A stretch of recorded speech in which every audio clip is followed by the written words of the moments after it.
When he says it, he means it, and you don't get to bend it and twist it to what you want.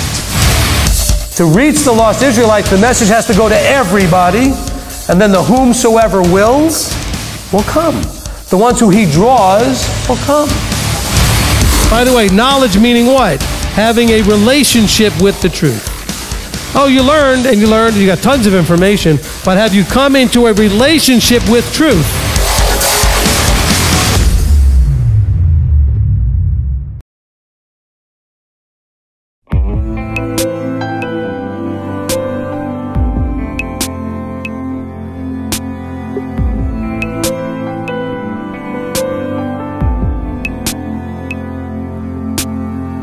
All these voices in my head, I didn't know what they said. Now I don't know what to do. It's not easy following you. Tell me what to say, Yahweh. I need to understand.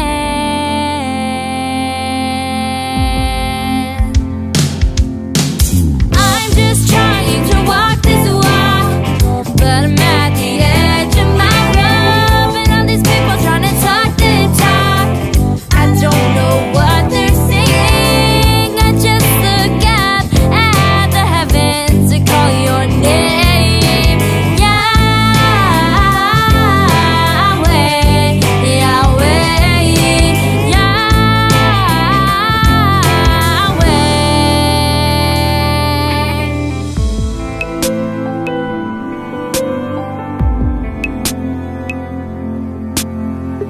Always seems like a day comes by when trials hit hard, and the world tries to push you this way and that way. I wish it would all just go quiet so you can show me the right way, Yahweh, Yahweh.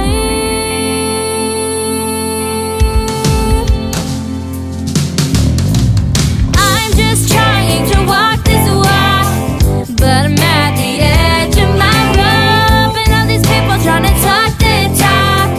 I don't know what they're saying. I just look up at the heavens to call your name, Yahweh, Yahweh, Yahweh.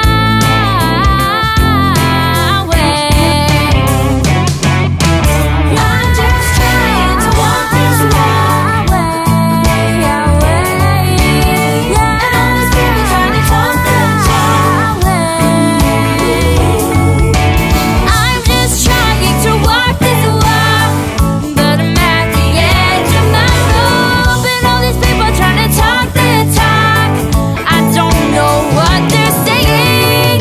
I just look up at the heavens to call your name, Yahweh, Yahweh,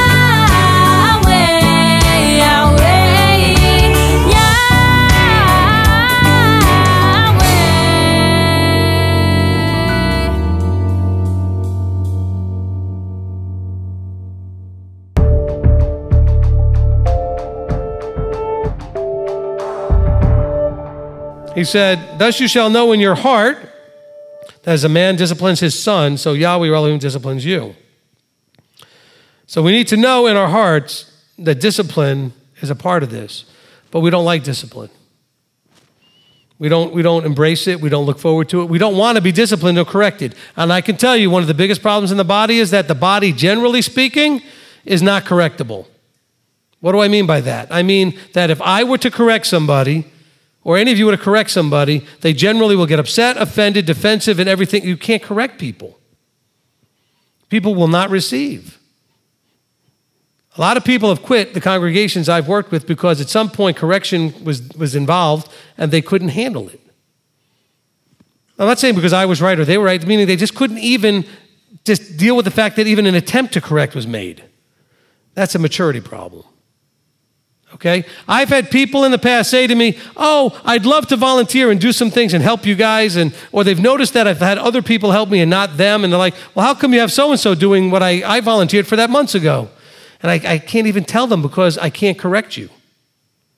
In other words, at some point, if you're working for somebody, anybody, if you're working for me, you're working for anybody, at some point you're probably going to do something different than the way they want it done.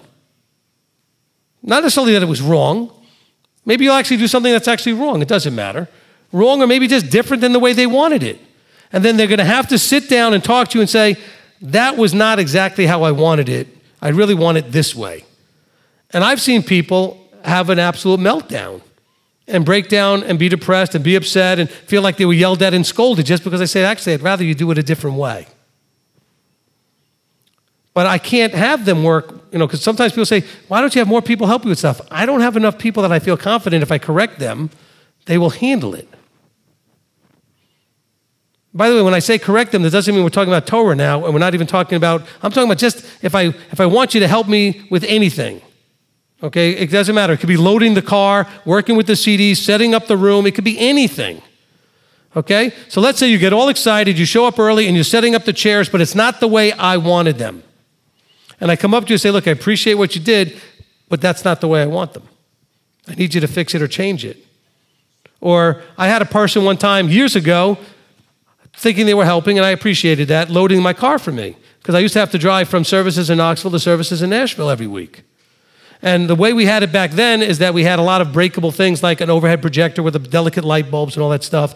And we had a lot of big audio tapes that had to fit. Everything had to fit in the car in a way that it would all be on one layer so nothing would slide over and break. Because driving from Knoxville to Nashville, you're going through winding roads through the mountains. And so these people started loading up the truck for me, the van for me. And then I came out and saw that it wasn't the way I wanted it because it wasn't going to sit right. It was going to slide around and everything. And I said, because I had told them, don't put anything in the truck, just leave it on the street next to it, I'll put it in. And so I came out there and I was like, and I got to understand, I was on a timetable, so now I had to undo the whole thing and redo it. And they got all mad at me because they didn't follow my directions and I got upset with them. You see, the body's not mature enough to handle correction. Okay? So what about when it's actually Torah observant issues? What about when it's the Father trying to correct you? Are you correctable? I mean, that's the maturity issue. He says, look, you got to know in your heart, you got to know deep down in your heart that discipline is a loving thing from the Father. That as a father corrects his son, Elohim will discipline you. But are you wanting or desiring or ready for discipline? Most people, they get any kind of discipline, they decide to turn tail and run and never come back again instead of dealing with the issue. Well, I don't like that you corrected me or this or that, or I'm embarrassed. So then let's work with it, grow up, and go move forward. I mean, we have to get the pacifier out of the mouth and take the dirty diapers off and stand up and put our pants on and whatever, or let's be adults.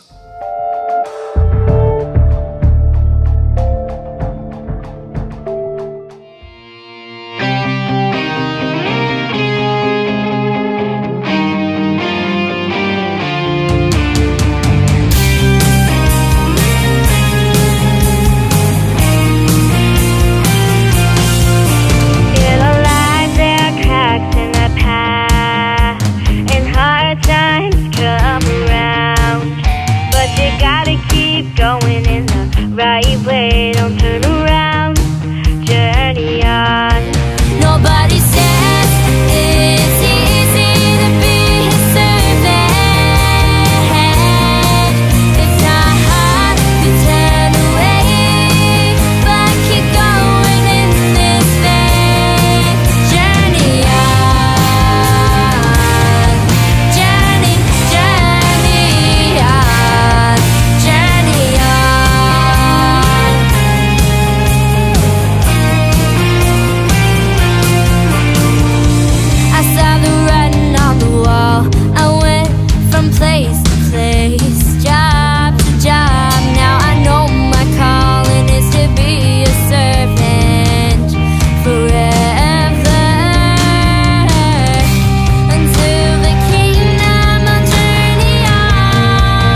Testing, 1, 2.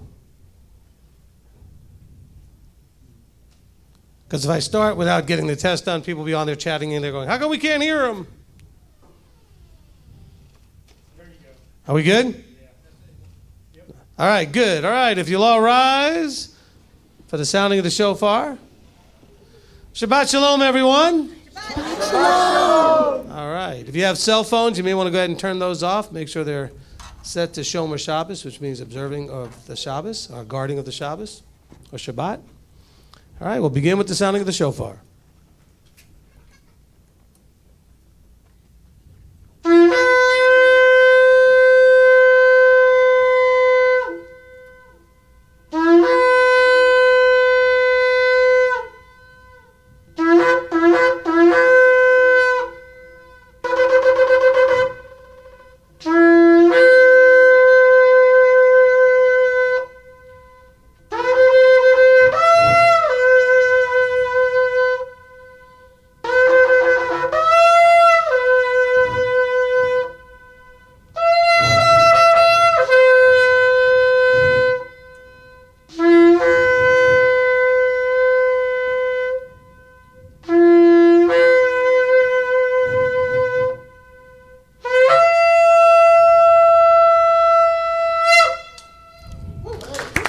Amen.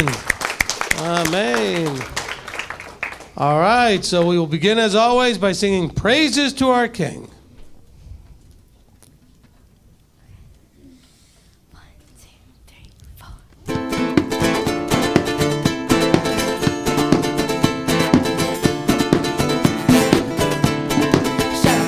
Shalom, Shabbat Shalom, Shabbat, Shabbat, Shabbat, Shabbat Shalom, Shabbat Shalom, Shabbat Shalom, Shabbat, Shabbat, Shabbat, Shabbat Shalom, Shabbat, Shabbat, Shabbat, Shabbat Shalom, Shabbat, Shabbat, Shabbat, Shabbat Shalom, Shabbat Shalom, hey, Shabbat Shalom, hey, Shabbat, Shabbat, Shabbat, Shabbat Shalom, Neinu Shalom Aleichem, Neinu Shalom Aleichem, Neinu Shalom Aleichem, Neinu Shalom, Shalom, Shalom Aleichem, Neinu Shalom Aleichem, Neinu Shalom Aleichem, Neinu Shalom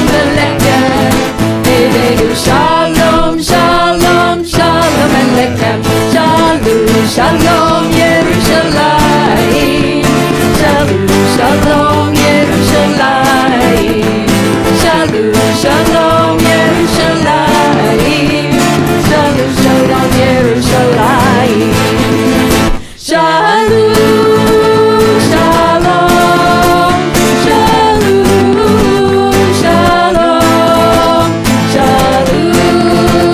Shalom, Shalom, Shalom Yerushalayim. Pray for the peace of Jerusalem. Pray for the peace of Jerusalem. Pray for the peace of Jerusalem. Jerusalem shall live in peace. Shalom, Shalom, Shalom, Shalom, Shalom, Shalom, Shalom, Shalom Yerushalayim. Shabbat Shalom, hey, Shabbat Shalom, hey, Shabbat, Shabbat, Shabbat, Shabbat Shalom, Shabbat Shalom, hey, Shabbat Shalom, hey, Shabbat, Shabbat, Shabbat, Shabbat Shalom. 6 days of the week, anticipate and see the first of His feast. It is Shabbat. It is Shabbat. Thank Yahweh. It is Shabbat. Thank Yahweh. It is Shabbat. Thank Yahweh. It is Shabbat. was given as a sign to his people for all time. Yes, a covenantal sign. It is Shabbat. It is Shabbat. Thank Yahweh. It is Shabbat. Thank Yahweh. It is Shabbat. Thank Yahweh. It is Shabbat. We came into the world to remember and observe, to honor and delight. It is Shabbat. It is Shabbat. Thank Yahweh. It is Shabbat. Thank Yahweh. It is Shabbat. Thank Yahweh. It is Shabbat. Shabbat Shalom. Hey, Shabbat Shalom. Hey, Shabbat, Shabbat, Shabbat, Shabbat Shalom. Shabbat Shalom. Hey, Shabbat Shalom. Hey, Shabbat, Shabbat, Shabbat, Shabbat Shalom.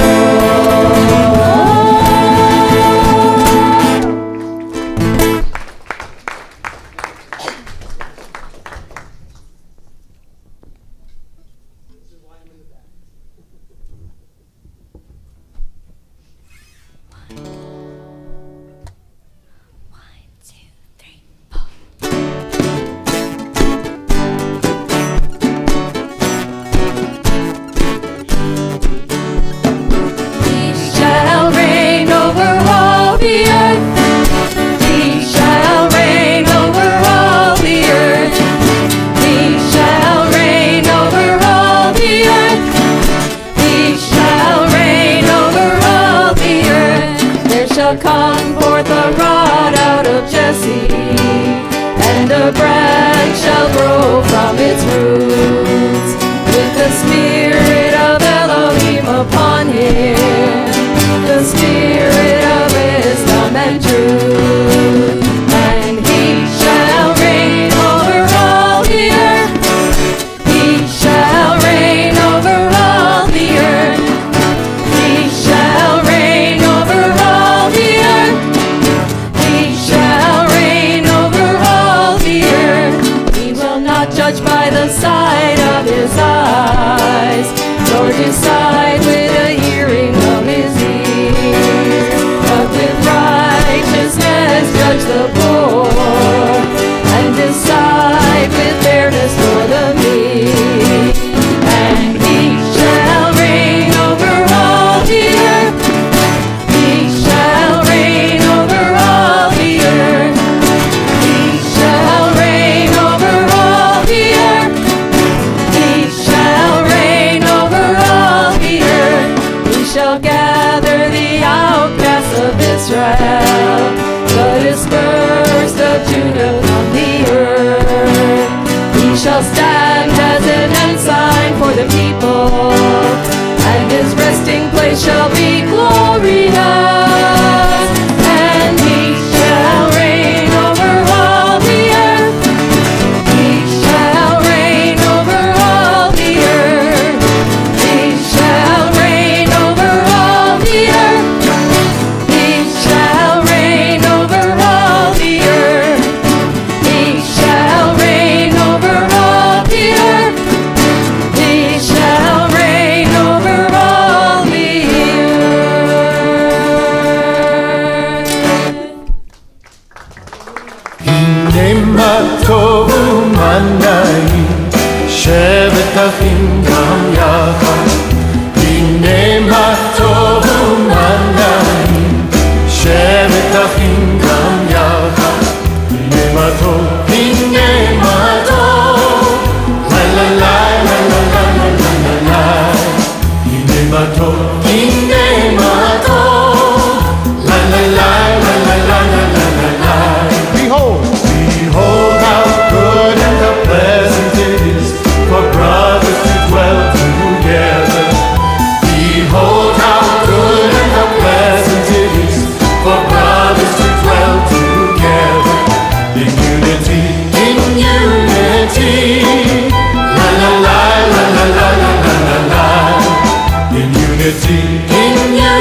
Come, let us praise the Lord and sing Him a new song.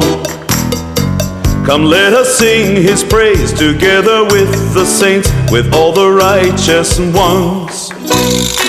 Let Israel rejoice in her Creator. Let the children of Eretz Zion be glad in their King. Let them praise His name with dancing, making music with the tambourine and harp. For the Lord takes pleasure in His people. He will crown the humble with salvation. Let the saints rejoice in this order, sing and dance unto the Lord.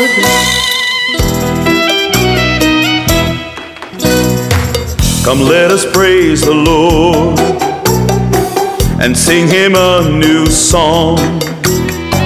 Come, let us sing His praise together with the saints, with all the righteous ones. Let Israel rejoice in her Creator. Let the children of Eretz Zion be glad in their King. Let them praise His name with dancing, making music with the tambourine and harp. For the Lord takes pleasure in His people. He will crown the humble with salvation. Let the saints rejoice in this order, sing and dance unto the Lord.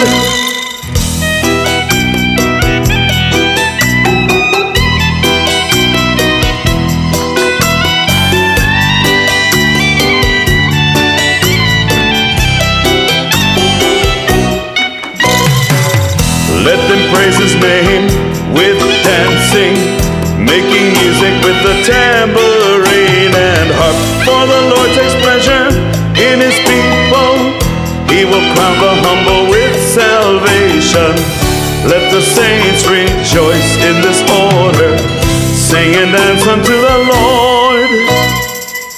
Sing and dance unto the Lord. Sing and dance unto the Lord.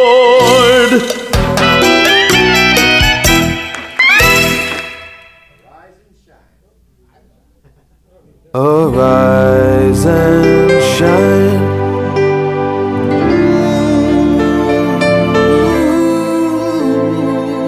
Arise and shine.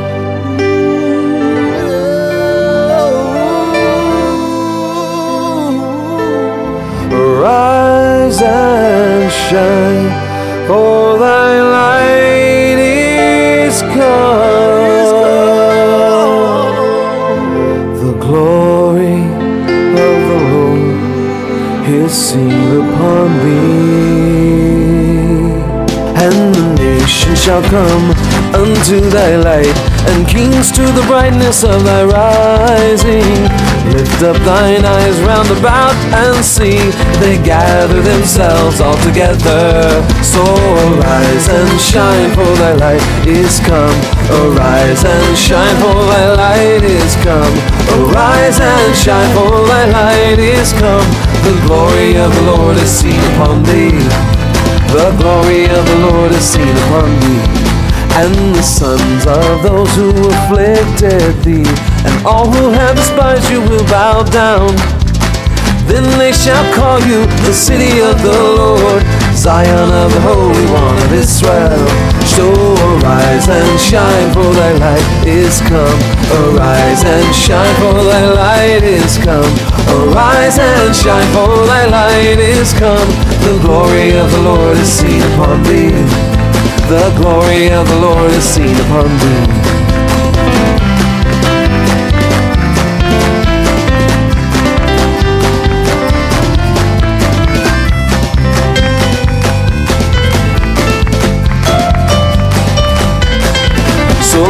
Arise and shine, for thy light is come. Arise and shine, for thy light is come. Arise and shine, for thy light is come. The glory of the Lord is seen upon thee. Oh, arise and shine, for thy light is come. Arise and shine, for thy light is come. Arise and shine, for thy light is come. The glory of the Lord is seen upon thee. The glory of the Lord is seen upon thee. The glory of the Lord is seen upon thee.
Of Israel is he, restorer of our nation.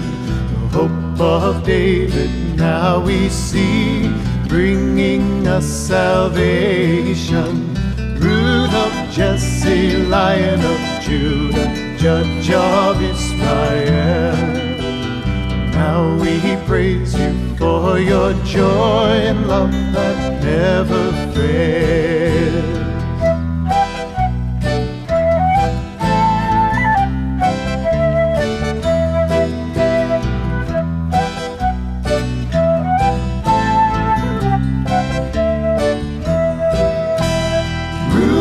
Jesse, Lion of Judah, Judge of Israel.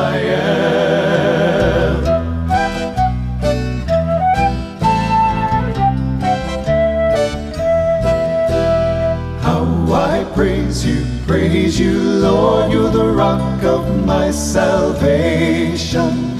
You I praise from shore to shore, in all your creation.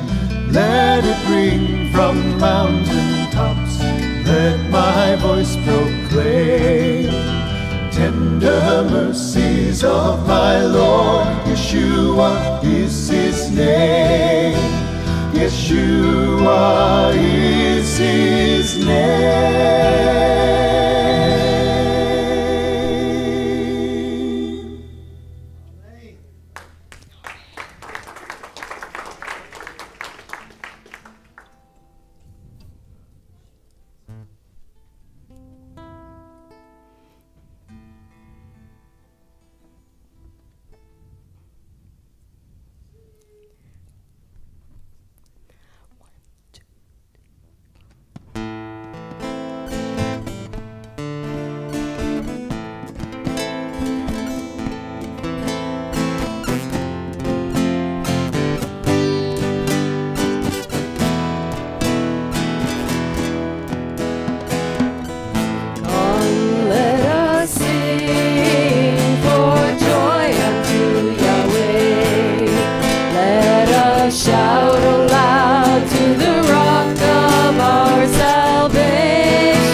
Oh, blessed be the King, to the Holy One we sing. Yahweh is your name.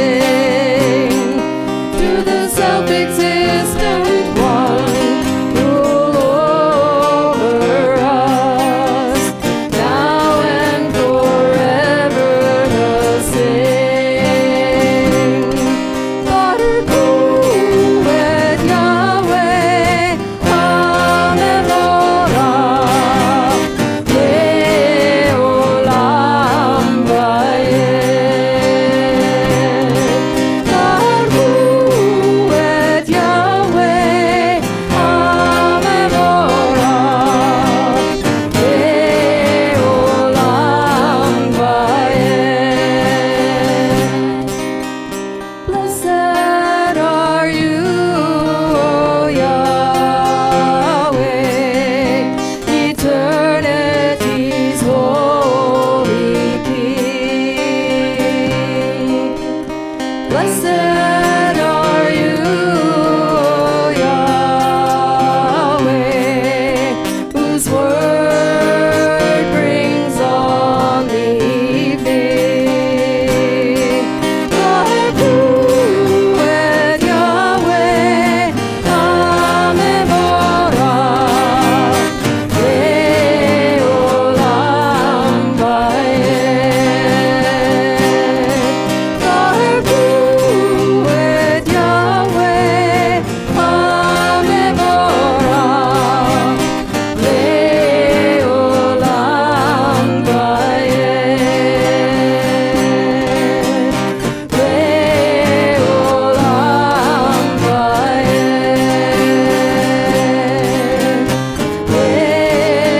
Le'olam va'ed.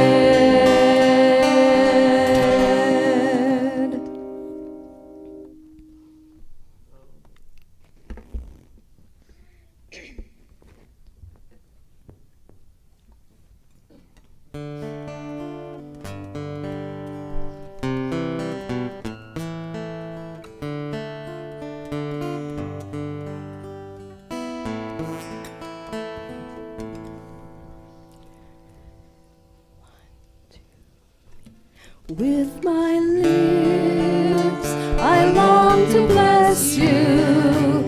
With my mouth, I'll sing your praise. With my eyes, I long to see you. Show me your face. With my ears, I long to hear you. With my hands, I long to touch you. With all my heart, I surrender to you. Let all that is within me bless your holy name. Let all that is within me bless your holy name. With my lips, I long to bless you. With my mouth, I'll sing your praise. With my eyes, I long to see you. Show me your face. With my ears, I long to hear you. With my hands, I long to touch you. With all my heart, I surrender to you.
Amen. I bless your holy name. That's why we're here, Father, to bless your holy name.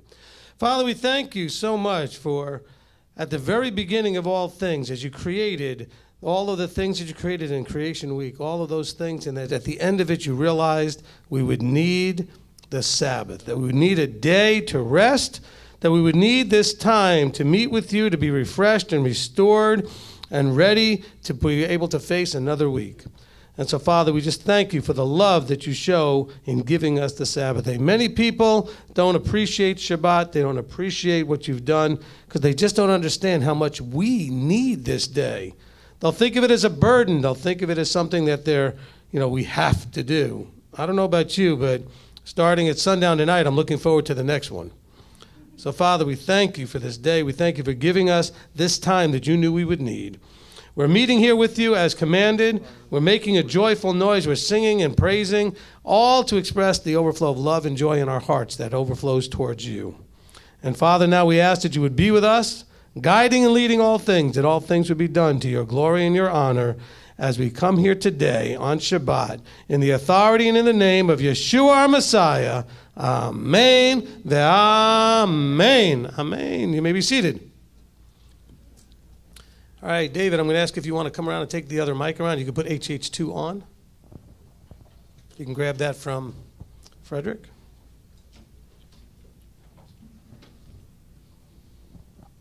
All right. We got a great opportunity this week. We have whenever there's people missing, we have other people that get to step up and take different roles that they don't usually take. And so it's, I want to tell you, so far, everybody's doing a fabulous job. Those of you on the live stream might not understand what I'm talking about, but we don't have Marty here today. We don't have Robert here today. They're both traveling, doing family things, and so they're on the live streams. So some of you know you're interacting with them, but we've had a chance for others to step up and get an opportunity to shine a little bit, and everybody's doing a fabulous job. Appreciate that. Okay, so in the tradition here at Beth Shalom as well as MTY, this is the time that we take up the prayer needs within the congregation. And so if you have a praise or a prayer, go ahead and raise your hand, and David will bring around the mic. If you're on live stream, Kurt is, don't get that confused. We got Kirk and Kurt, but it's Kurt with a T that's on the live stream. He's our shamash on duty there who will be taking your prayer requests and praise reports. David, can you just bump me up just a slight bit on the board? Okay. And we'll begin with Rebitz and Julie. Shabbat Shalom. Oh, you got to stand up. Okay. Shabbat Shalom, everyone. Shabbat Shalom. Okay. By the way, for everyone who ever wanted to know and gets confused, this is my beautiful bride. Okay. Thank you. Thank you. Some people online are trying to figure out, well, which one is the Rebitz in? Okay, well, there she is. Okay, so this week, I believe Kohelet 3 was very much fulfilled. There was, for every matter, there is an appointed time, even a time for every pursuit under the heavens, a time to be born and a time to die. And I'll leave it at that. I have a prayer request. My niece, who has 3 children, was found out this week that her husband died in a hotel in Tennessee. We don't know the cause of his death, but it was related to health. We don't know exactly yet. So I'm asking prayers for her family, because she has 3 children now to raise on her own, and he was in his mid-30s. So, and then, of course, the praises are the babies that were born in the Marco Polo. There were 2 grandmas in there that had babies born this week. So that is just life, a time to be born and a time to die. Amen. Amen. Yes.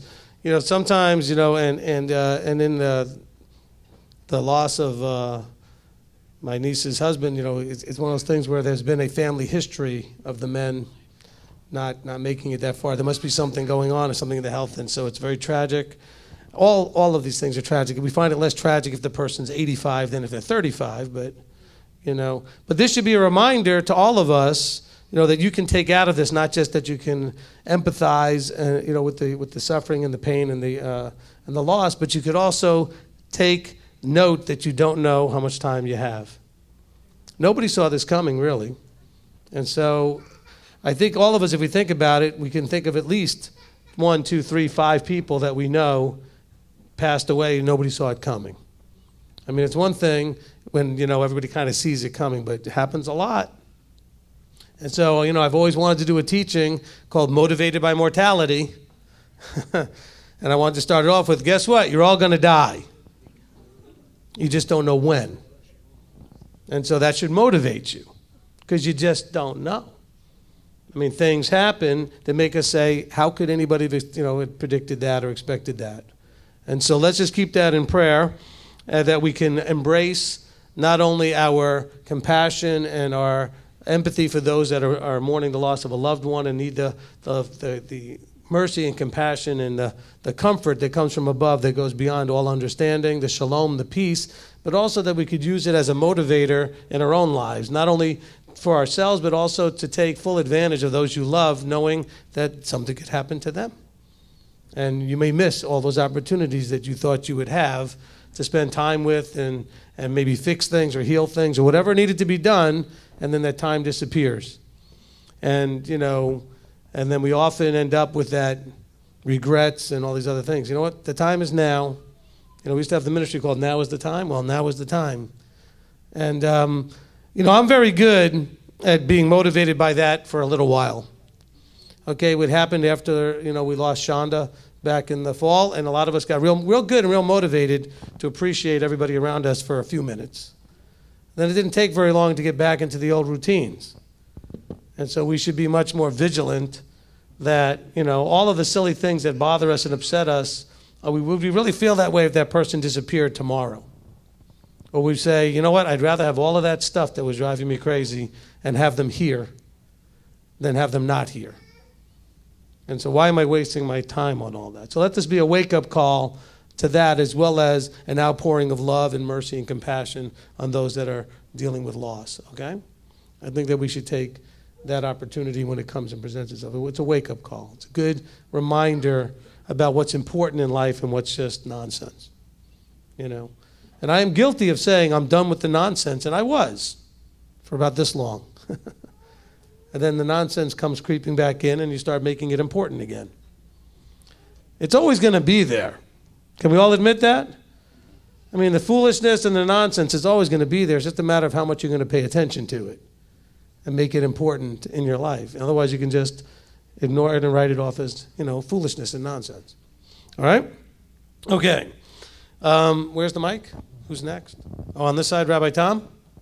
Okay, Shabbat Shalom. Shabbat Shalom. Before I give my prayer request, I just want to say that I was in a conversation with someone, and they were complaining about all the aches and pains of old age. And I said, well, there's an alternative. And we can just be glad that we're getting older and thankful. Amen. But Monday at 10 a.m., I'm undergoing my second eye operation. So it's not a serious operation. It's a relatively minor and quick one, but I would like prayer for that. Amen. Certainly. Appreciate that, Rabbi Tom, and that reminder, that the alternative to whatever it is you're complaining about may not be desirable. Okay? And so we should be using that as a motivator to kind of keep our focus on things. Appreciate that very much. By the way, I know I said Shabbat Shalom earlier, but this is a shout out to Sean. Shalom Shabbat. All the Marco Polo guys will get that. Okay. Next. Okay, Sarah Beth. I just wanted to ask prayer for my brother. He's home not feeling well. Okay, so we'll pray for Daweed. Okay, who's next?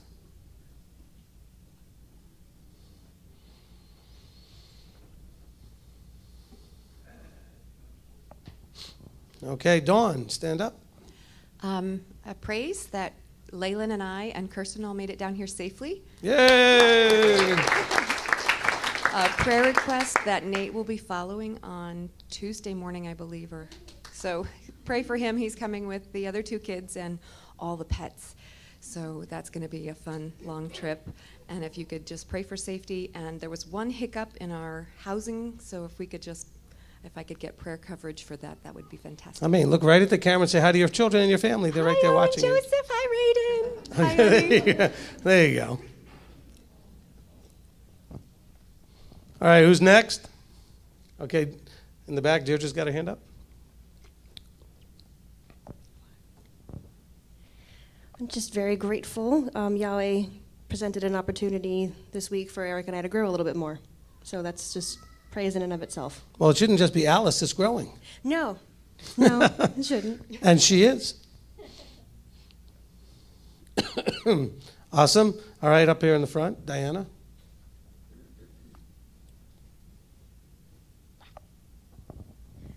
Praise, not praise, prayer. I'm going to be looking for a job this week, so I need you guys' prayer to see if where Abba wants me to be at. Okay, so we'll certainly pray for that. And all the other people that are seeking employment and have employment issues? Okay, Mr. Craig? Yes, I would like to praise Abba for all that he does to serve the body through MTY and through IMTY. And also like to am super thankful this morning for neighbors with great big four-wheel drive trucks. Awesome. All right. And you joined the ranks of those driving a bus.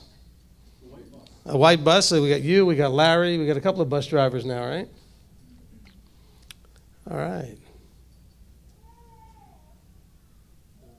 I'm muted now. Okay, Mr. Max, we got the guys from behind the camera now on Do I camera. need to take the headset off? No, you're good. Shabbat Shalom, everybody. Shabbat Shalom. And I got a quick praise, and my friend Tyler from work is here, and we had our supervisors kind of, what happened yesterday? They called us in their office to make sure we're going where we're telling them we're going. You guys may or may not know I've shaking off Saturdays comes to the end of the month. They try to do inventory and want us there, but they're realizing that I'm not showing up anymore. For about a year now, I've been trying to observe the Sabbath on my own, and I was going in every once a month when I first started off, and now I've put my foot down since I've been a part of Beth Shalom and put the mic right up by your mouth. My bad. And really, I just wanted to, I'm glad my friend showed up, and he, and we kind of needed to do a shout out for our supervisors at work too, make sure that we were here. They were asking for a bulletin or something, like we weren't going to show up and be where we said we would, but I don't think we have bulletins or anything like that. But it's kind of funny where the direction things are going at work. And well, you have a live stream archive now to prove you were here. Right. So make sure you get Tyler in the shot. There you go. So Tyler's here and you're here. So it's a supervisor at Mac's job. They're both here on Saturday where they're supposed to be in a service praising their King. Amen. Amen. Yep.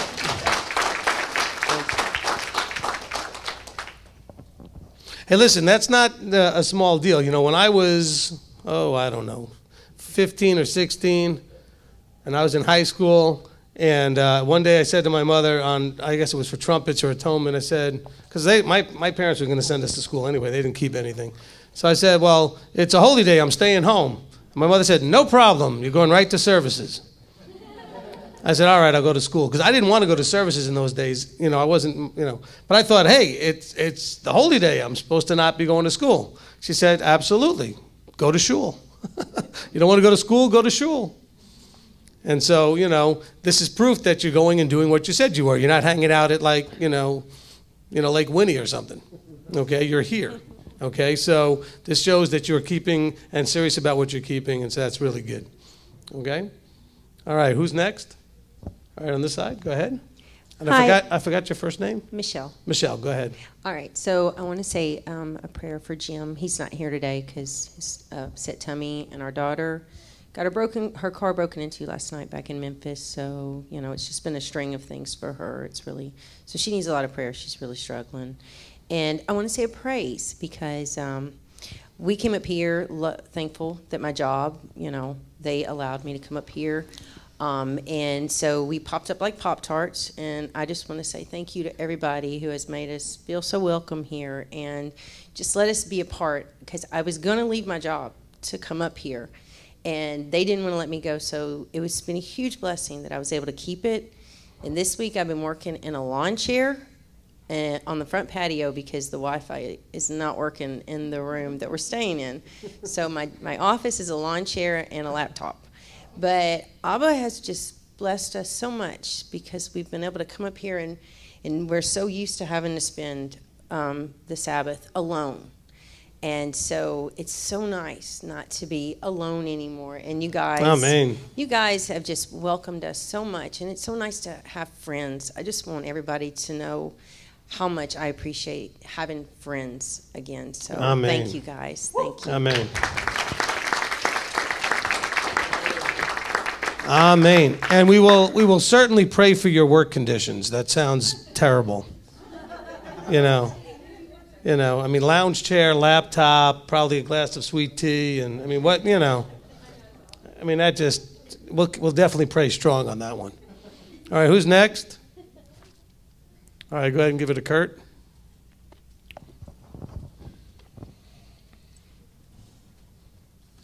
I mean, I really shouldn't talk because Dan over in New Mexico, you know, says whenever I end up in a restaurant, I'm doing rabbi stuff, so I guess my work conditions are pretty tough too, so. Go ahead, Kurt. Ready? All right. Yep. Fortunately, I have a mouse today, so it's very hard to get these things collected. So, patience, please. Anna Tripp, prayer requests.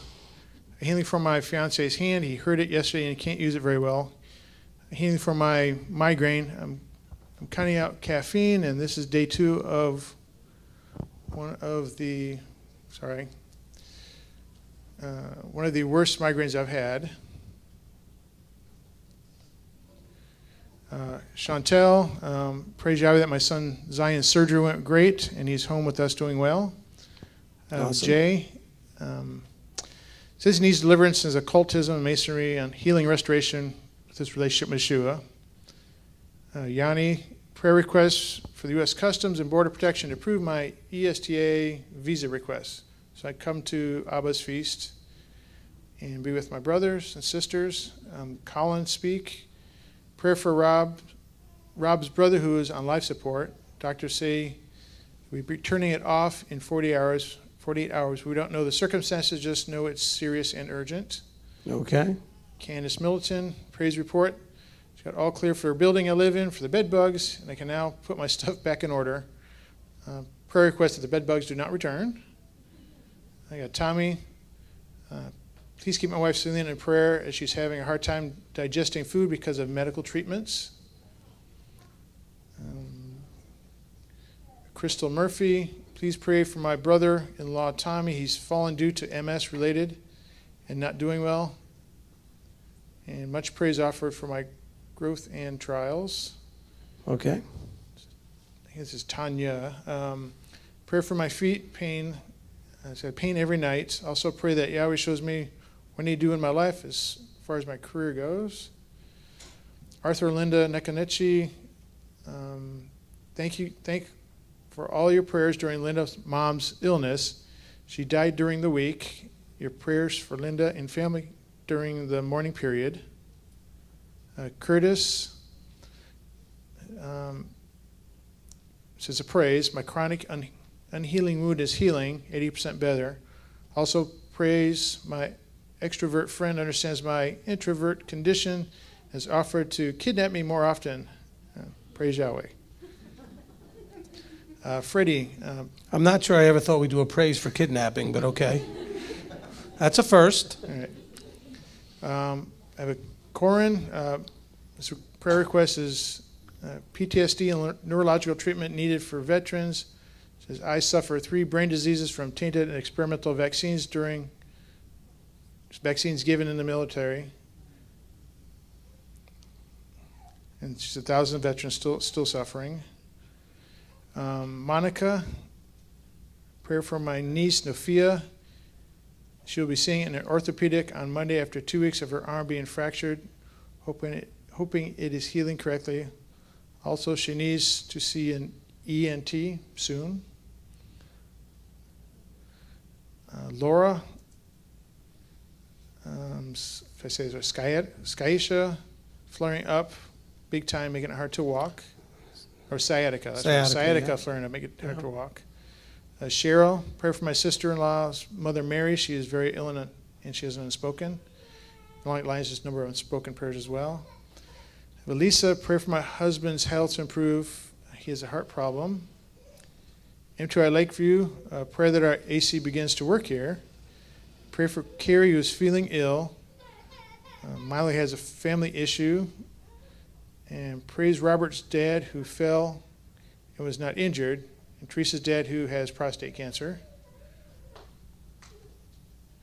All right, let's see what's online I missed. All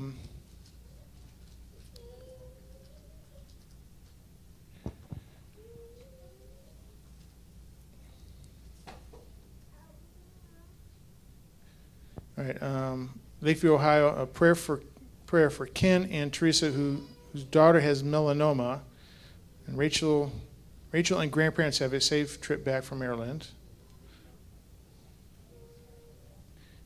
David Botwick Rice, continued prayers for my wife Samia as we prepare for round 2 of chemotherapy this week.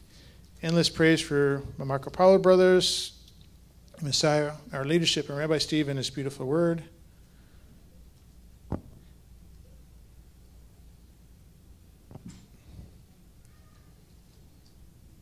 All right, got Leb Moshiach.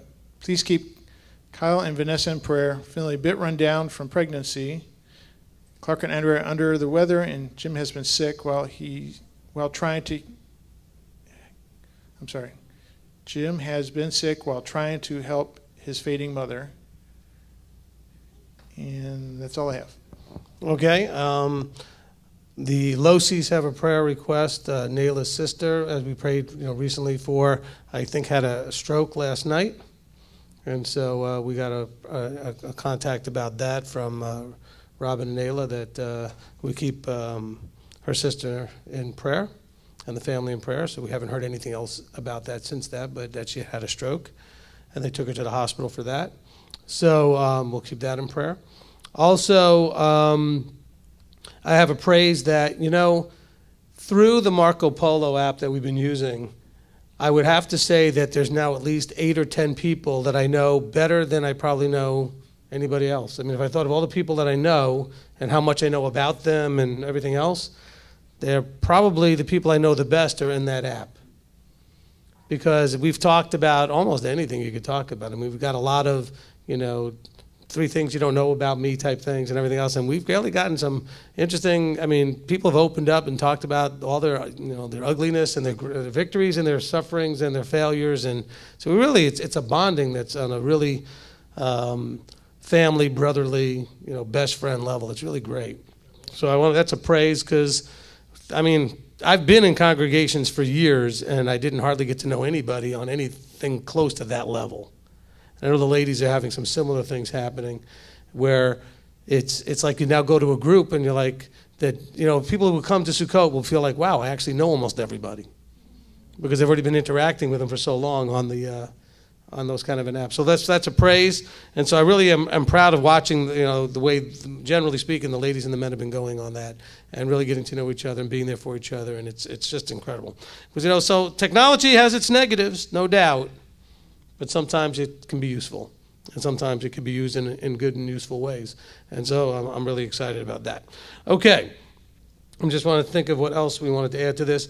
Please keep in prayer that next week when we have our picnic, we're going to try to fit a lot more people in this building, okay, because we have a lot of people that will be visiting that are going to be here. We also have the rest of the Taylor family will be here. We have others that are moving here. The Hats will be here soon. So we have lots of more people still coming. We have another family from New York that will be visiting from New York City who's probably also thinking about moving or will be here at some point, and I think they'll be here also next week. So, we've got lots and lots of growth still happening. So with that in mind, I know I keep making announcements. I almost feel like I should never say a word about anything we're going to maybe buy because it goes south real quick. All right, so let me just give you the latest so you can pray about this. So the property that I told you about last week, we went to go put an offer on Wednesday, I think.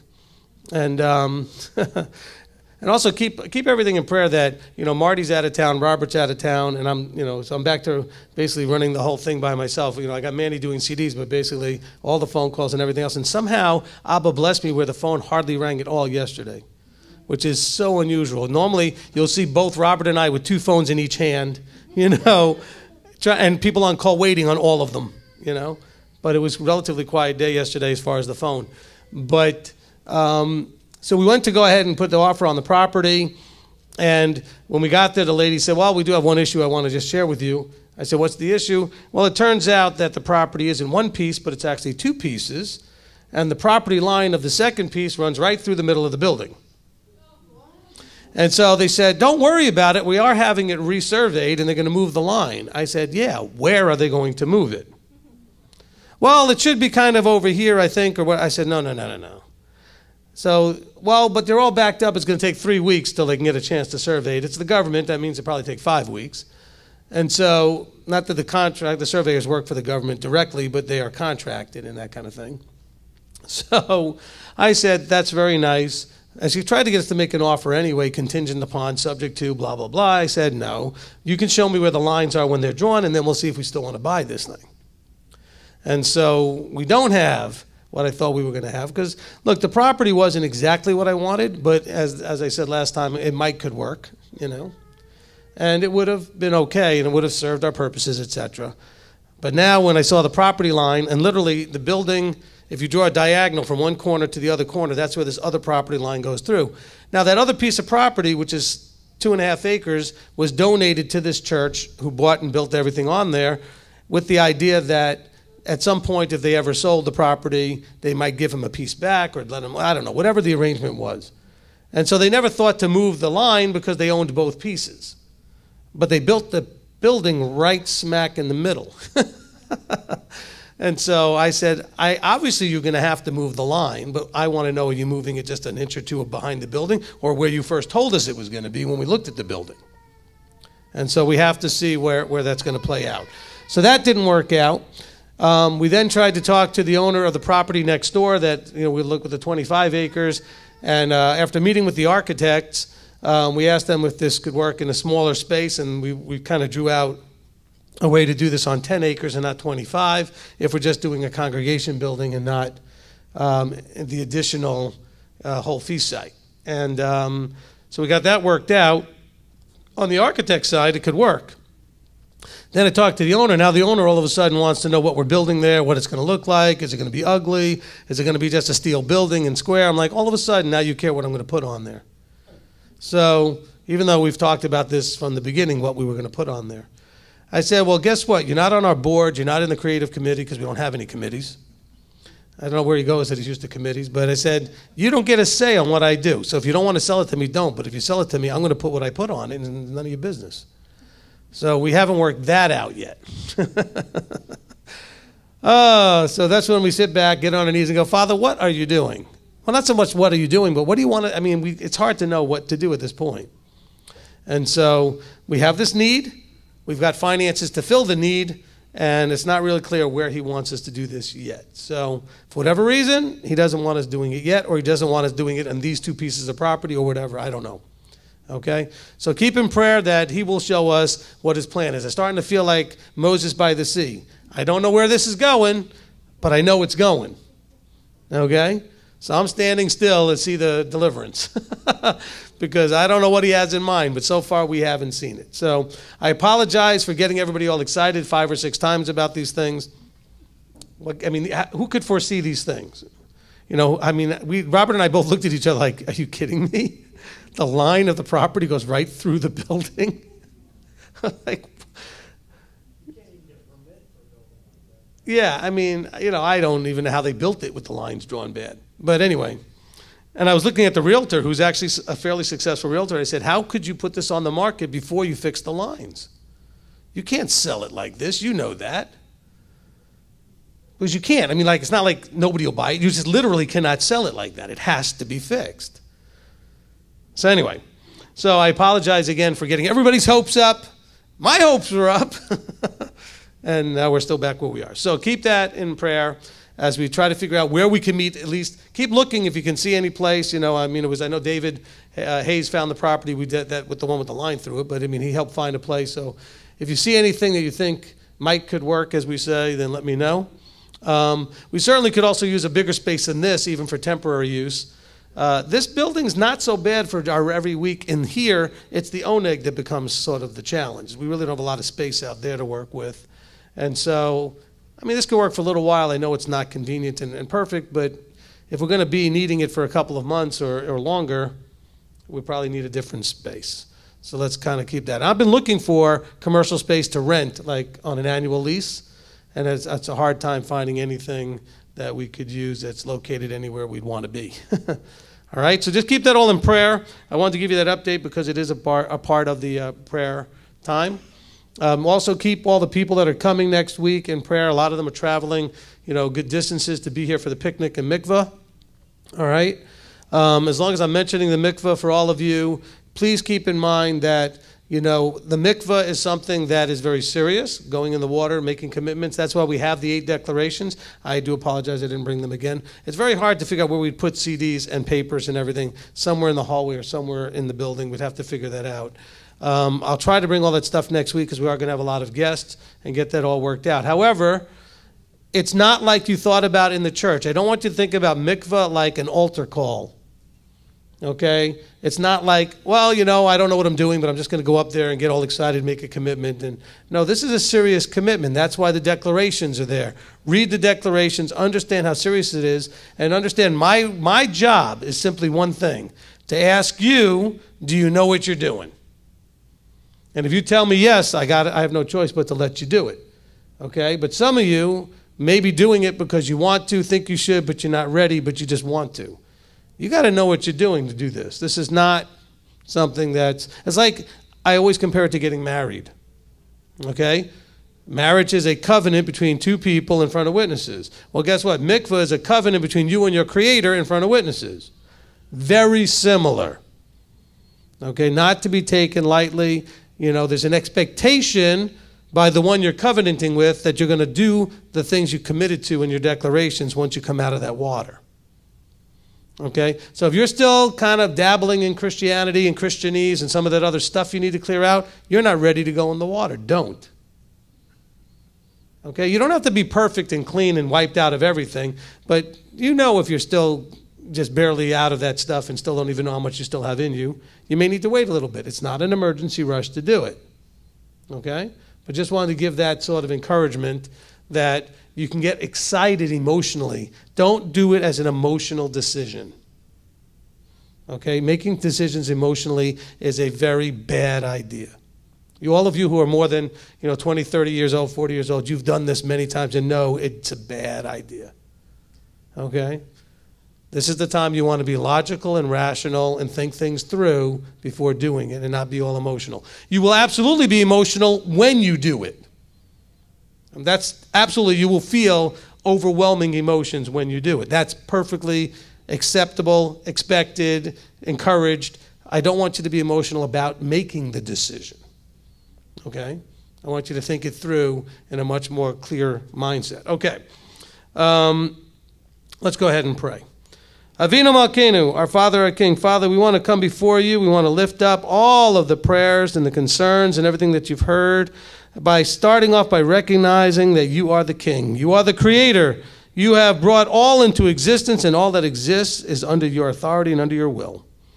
Father, so by saying that, we recognize that there is no other place. There's no place appropriate. There's no place that is worthy or that would have any sense of us bringing our praise and our concerns. That it's only to you that we should be doing these things. So, Father, we give you all glory and all honor and all praise for the miracles, small and great, in our lives, all of the caring and compassion and mercy you show on us every day and all the time. That, Father, we know these things come from you. And so also, Father, we ask that you would hear our needs and that you would attend to those things, knowing that your answer and how you would handle it is what we're looking for, not necessarily the way that we would do it. But, Father, that we would accept your will in all things. We know that you will also hear all the unspoken prayers, everything that was in our hearts that maybe didn't get read over the microphone, that, Father, you are attentive to all these things. So, Father, we come to you as those believing and knowing that you hear and answer prayer and accepting your will in all things. Father, we come to you now, praising your name, thanking you, and just so overwhelmed with the appreciation for the relationship that you allow us to have with you. And we come under authority, the authority of Yeshua our Messiah, And we all together say, Amen, Amen, Amen. Okay, if you'll all rise for the liturgy. And you will have me today. If I remember how to do this. All right. Ready? Baruch hu et Yahweh hamvorach. Baruch Yahweh hamvorach le'olam va'ed. Bless Yahweh who is blessed. Blessed be Yahweh who is blessed forever and ever. Ma tovu. Ma tovu. Oh, hallelecha Yaakov, Mishkenotecha Yisrael. How goodly are thy tents, O Jacob, thy tabernacles, Yisrael. Ve'ani berov chasdecha avo veitecha eshtachave elecha kadshecha be'yiratecha. And in thy great compassion I will come into your house. There I will bow. There I will fear thy holiness, O Yah, O Yah. Shema. Shema Yisrael, Yahweh Eloheinu, Yahweh Echad, Baruch Shem Kevod, Malchuto, Le'olam Va'ed. Hear, O Yisrael, Yahweh Eloheinu, Yahweh is one. Blessed be his name, whose glorious kingdom is forever. Together the Ve'ahavta. And you shall love Yahweh, your Elohim, with all your heart, with all your being, and with all your might. And these words which I am commanding you today shall be in your heart. And you shall impress them upon your children, and shall speak of them when you sit in your house, and when you walk by the way, and when you lie down, and when you rise up. And shall bind them as a sign on your hand, and they shall be as frontlets between your eyes, and you shall write them on the doorposts of your house and on your gates. Amen. Ve'ahavta l'racha kamocha. And you shall love your neighbor as yourself. Michamocha. Michamocha ba'elim Yahweh. Michamocha nedar ba'kodesh. No ratilot. O sefele. O sefele. Who is like you, Yahweh, among the gods? Who is like you, mighty in holiness? You are awesome in praise, doing wonders, Yahweh, doing wonders, Yahweh. Vishamru. Vishamru b'nei Yisrael HaShabbat, Lasot et HaShabbat, L'doratam berit olam. Vishamru b'nei Yisrael et HaShabbat, Lasot et HaShabbat, L'doratam berit olam. Beini uvein b'nei Yisrael od hi le'olam. V'shamru b'nei Yisrael et ha-Shabbat. So et ha-Shabbat l'dodatam berit olam. Ki sheshet yamim asa Yahweh et ha-shamayim v'et ha'aretz v'shamru b'nei Yisrael et ha-Shabbat. So et ha-Shabbat l'dodatam berit olam. Uvayom hashvi shavat vayinafash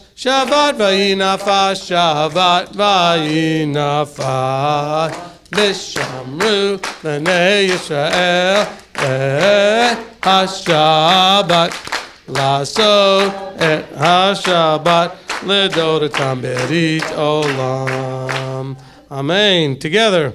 And the children of Israel shall keep the Shabbat to make the Shabbat throughout the generations an eternal covenant. Between me and the children of Israel, it is a sign forever, that in 6 days Yahweh made the heavens and the earth, and on the seventh day he rested and was refreshed. Amen. Okay, let me ask a quick question. Can we get a camera out there if we put the children out there? Okay, let's bring the chuppah into the hallway. And want children, just wait until we get it set up and we'll send you outside.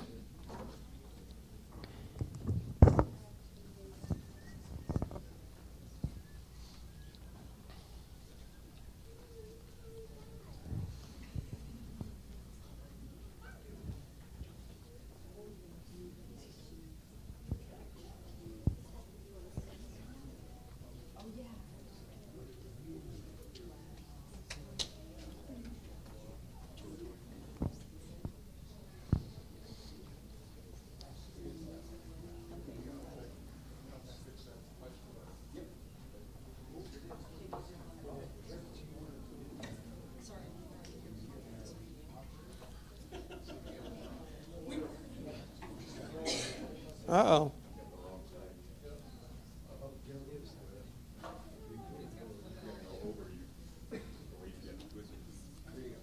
Or just unhook it. Okay, there we go. Are we getting this all on camera? This is great.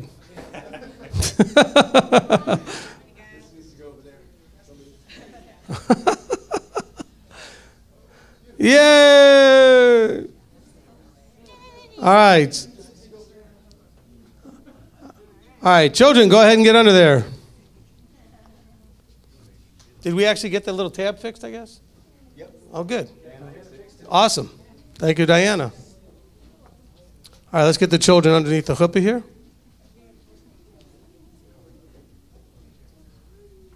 I'll step up in here so you can get me on the camera here.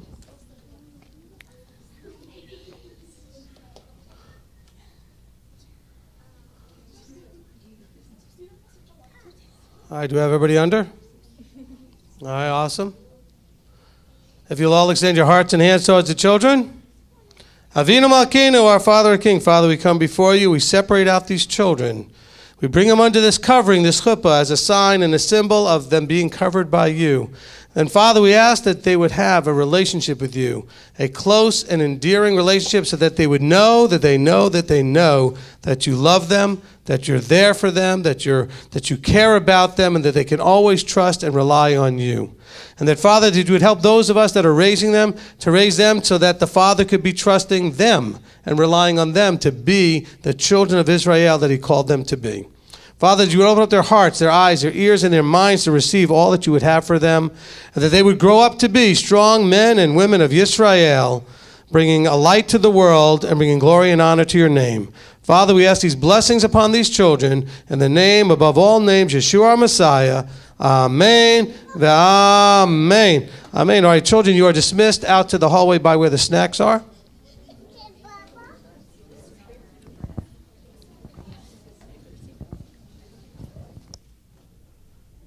All right, the rest of you may be seated.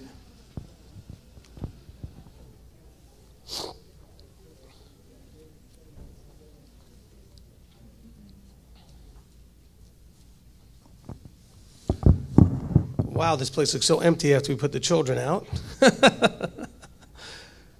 I would say almost half the congregation is children. That's incredible. I mean, that's, you know.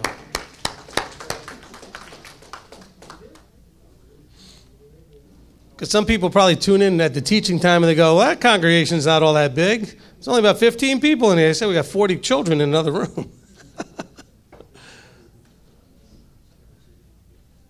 Awesome.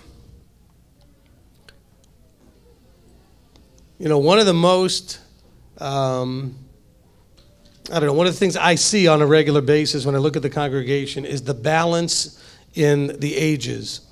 You know, I don't know about you, but a lot of us, I think, have all been in congregations which, you know, was all either very young or all very old or something like that. But this congregation really, and this whole ministry really has a wide balance between newborns all the way up to those in their 80s and 90s. And not huge gaps in there either. I mean, we've got every age range covered in a pretty good way, a good balanced way. So it's a really, really good thing for, as a leader of a ministry, to look out and see that sort of range being covered, because it really bodes well for the body to have people who come in will always find people they can relate to that are in their age range, that they have things in common with. And especially people bringing children to know there's other children, so it's really fabulous. Matter of fact, I think it's one of the reasons why some of the families have moved here is because they want their children to be with other children, you know, that are also walking this walk, and that's a big part of why they're here. Okay. Also, we have some adults that came here because they wanted and needed the adult fellowship. Okay, and so, you know, I remember walking into a congregation one time, and I was by far, and I was 31, I think, at the time, something like that, and I was by far the youngest person in the room. Okay? I mean, by a good 20 years plus. Okay? And they all looked at me like, oh, good, someone to move the tables. I don't mind helping, but I don't like being looked at that way. You know, and so that was, you know, so it's great when you can walk in here and you go, wow, whatever age you are, there's people your age here. And that's just awesome. All right, Hamaseh v'hatruma, the tithes and the offerings.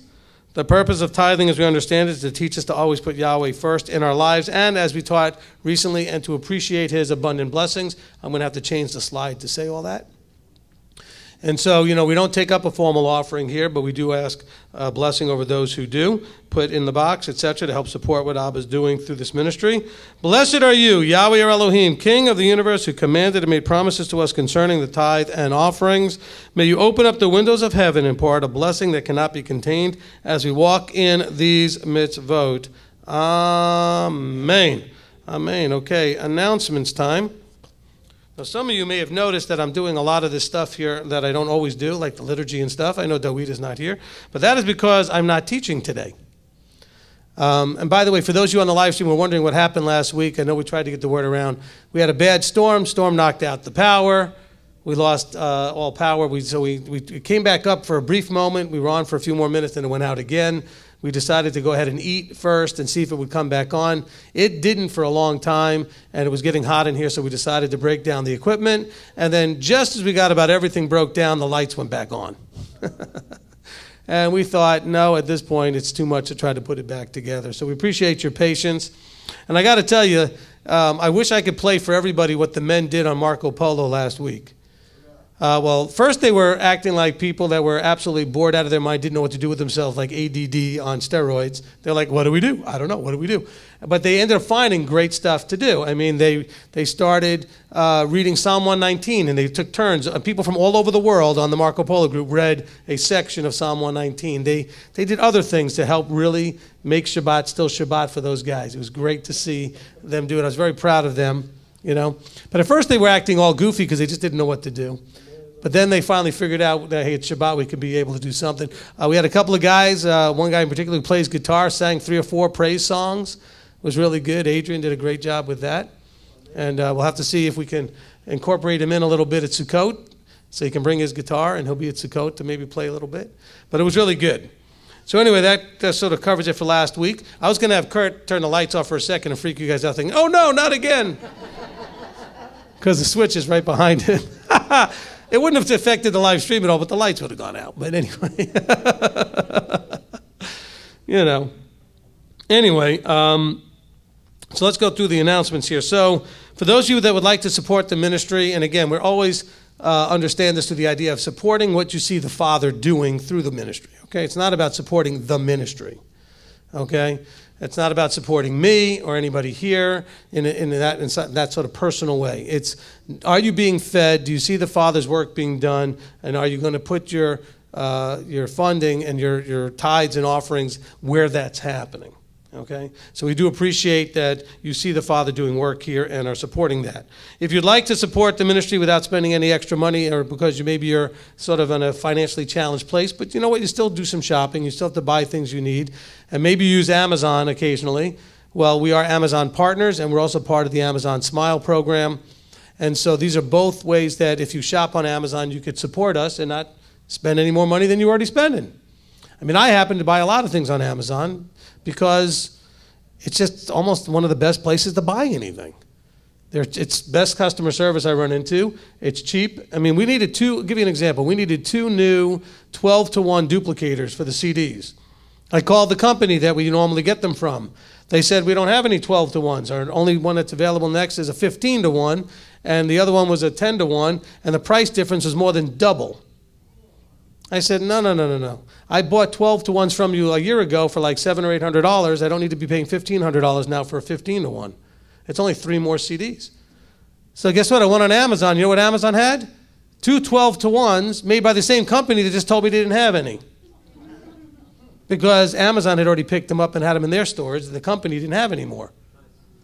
So that's why I use Amazon. And we got them within a week, and we got 4 12-to-1s now running. And Manny's just cranking out the CDs like crazy because he can run 4 machines, 4 different teachings, and get 12 each of them at the same time in about 3 minutes, you know. But that's the Amazon thing. So if you happen to use Amazon, and again, I'm not here promoting business on the Sabbath, but if you happen to use it and you'd like to help us, you could either go to the MTOI website and look for the support tab and look under there. It says Shop with Amazon, and you'll see a link. Looks kind of like that, and that'll take you to Amazon, and Amazon will know we sent you, and they'll give us a referral fee. Or you can go to the smile.amazon.org, .com, is it? What is it on the screen? The Smile one is .org? That's .com. Okay, they're all .com. Smile.amazon.com, and then it'll ask you to select a ministry or a nonprofit to support. Type in the 4 letters MTOI, no periods or anything necessary, and it'll find us. Say that's the one you're looking for, and then from then on, when you go to smile.amazon.com instead of regular Amazon.com, and it will recognize that all your purchases will create about a 0.5% donation for us. Okay, this adds up to a couple $100 a month, not a whole lot of money, but guess what? The Adobe Connect that we use on Tuesdays for the Torah study runs about $350 a month. So whatever people are doing on Amazon covers that. That's kind of nice, you know. So this is something that we want to take advantage of if you can. If you don't like Amazon, don't use it. It's okay. All right. I want to welcome our guests, if we have any guests here. And so we do have a couple of people that have only been here once or twice or 3 times. So that we consider guests up to 3 times. All right? You're not a guest. Okay? You've been with us long enough, even though you've not actually been here that many times. But yes, you're not a guest. You are family, okay? Of course, the guests are visiting family, and we're just getting to know them as family, okay? And so let's treat our guests as Avraham is known for being hospitable, and that's his big thing, is that we know that Avraham was the one who would treat people and make them feel welcome. We are supposed to be children of Avraham. Let's make sure we're doing that. As a matter of fact, I really appreciated Michelle's comments about how much she has felt welcome and been made to feel welcome as someone who's just recently come here. And that makes me very proud and very happy to know that you guys are hearing that message and walking in it, you know, because that's what Abba wants us to do. Okay. Upcoming calendar stuff. Okay, first of all, today after services, somehow I'd like to have a little meeting so we could talk about some of the things that we need to be doing here, also to prepare us for, you know, the guys who are coming next week and a little bit with the picnic to make sure we have everything ready. So let's just make sure that we may talk about it out there while we're eating or something, but we just want to get that all worked out. And of course, the Tuesday, the 3rd, We have our Tuesday night study, as always. Okay, so our Tuesday night Torah study on Tuesday the 3rd, every week at 8 o'clock Eastern Time. And we're going to be going into Parsha Pinchas, I believe, next Tuesday. Also, July 8th, a week from tomorrow, is our picnic in Mikvah. Yay! All right? Which means it will be a record-breaking hot day. I promise. And so make sure you bring sunscreen and all that kind of stuff. It's going to be hot. All right. So let's talk about the mikvah real quick. So at the mikvah and picnic, what we're going to have going on is, of course, we're going to be picnicking together. I'll talk more about that in a second. I already talked about the mikvah declarations. You can get those on our website on the Sukkot page. Just go to the Sukkot registration page, and the mikvah declarations is there for you to download and print. And you have, and please bring them with you when you come. I will also bring extra copies anyway, but just bring yours with you. But make sure you've gone through them, because I will be asking before you go through the process. Did you read this stuff, and do you understand what it is you're doing? Okay, and as long as you give me a yes, then you can go ahead and do it. Okay. Okay. My only responsibility is to ask that question. It's not for me to decide whether or not you're ready. This is a private decision. It's personal, okay? But it is my job to at least have asked you the question, hey, have you really thought this through? Do you know what you're doing? Are you ready? All right? Okay. As a matter of fact, in the declarations, one of the questions is, are you ready to bury the old man? Are you ready to do these things? So, okay? Now, so also with the picnic, okay, so we're going to do things a little bit differently this year. Excuse me. It's at Chester Frost Park. That's not different in Harrison. Well, what we want, or is it in Hickson, I guess? Okay, in Hickson. Okay, so it's in Chester Frost Park. You should be able to just find that on your GPS. I do have a couple of little strips of paper with the address on it by the offering box in the corner back there. But what we want to make sure to do this time, which I think will make it work a little better, is that we're going to have, the ministry is going to go ahead and pick up the hot dogs, the hamburgers, the buns, cheese, water, the basic condiments and those things. We're going to make sure to provide the basic things that you normally would expect to have. What we want you to do is, if you consider chipping in, we'll have the ability when you're there, we'll have a box that you can go ahead and put some money in, and so you can chip in to help offset the costs. But we're also going to ask that anything additional to that we're going to have a sign-up sheet for. So if you want to bring fruit or salads, etc., potato salad, regular salad, chips, desserts, those things. So we will have a sign-up sheet. We'll bring it out there outside during the oneg so you can sign up. That should be pretty good. We're also going to need some grills. I think we have that mostly arranged already for the grills, but if you have a grill and you can bring it and you haven't told us about it yet, let us know so that we could have the grills set up. We would like the grills to be at the site by 10:30, okay, so that we have time to set them up and get ready to cook. And we'll also make arrangements for some people to be there earlier just to make sure to get our spot reserved. We've had the same spot every year. Somehow we managed to get that same area, it's worked out really well. Okay. Also, it would be helpful if you have any kind of, like a dining tent type of tent or any kind of tarps that you could put up, because it does get really hot and really sunny. We as a ministry are probably going to see about purchasing something that we can put the food tables under, and we'll do that early this week. So I'll be talking to some of the guys like Manny and Craig and David and stuff about going out and picking these things up since Robert's not around. But we'll go and see what we can do to find some tents to put up there. So, but as far as the main stuff, the hot dogs, the hamburgers, the buns, and all the things you would put on that, we'll have that pretty much set. Okay, we'll try to have all that worked out. For drinks, we're going to bring a couple of garbage pails. We're going to go pick up some garbage pails and bags of ice and throw the cans and the bottles in there. So we should have plenty of drinks. Because the reason we're doing all this is because, unfortunately, and I'm not trying to pick on anybody, but there are people that will show up, not bring what they need to bring, and then start wanting to take from everybody else's stuff. Okay? And so that's half the problem. And of course, the other half of the problem is grill space, because people bring their food to want to get on a grill, and then we have to figure out, well, that's your burgers, that's this one's hot dogs, or whatever it is. So we just thought, let's make it easier and have that in there. We will also have Big Franks for the vegetarians and things for and burgers as well, I think, for the vegetarians. So we'll have that worked out. Okay? Any questions about any of that? All right, now, I don't know how well this is going to go. We've never done it this way before, so keep us in prayer. Okay? But I'm hoping it'll all work out.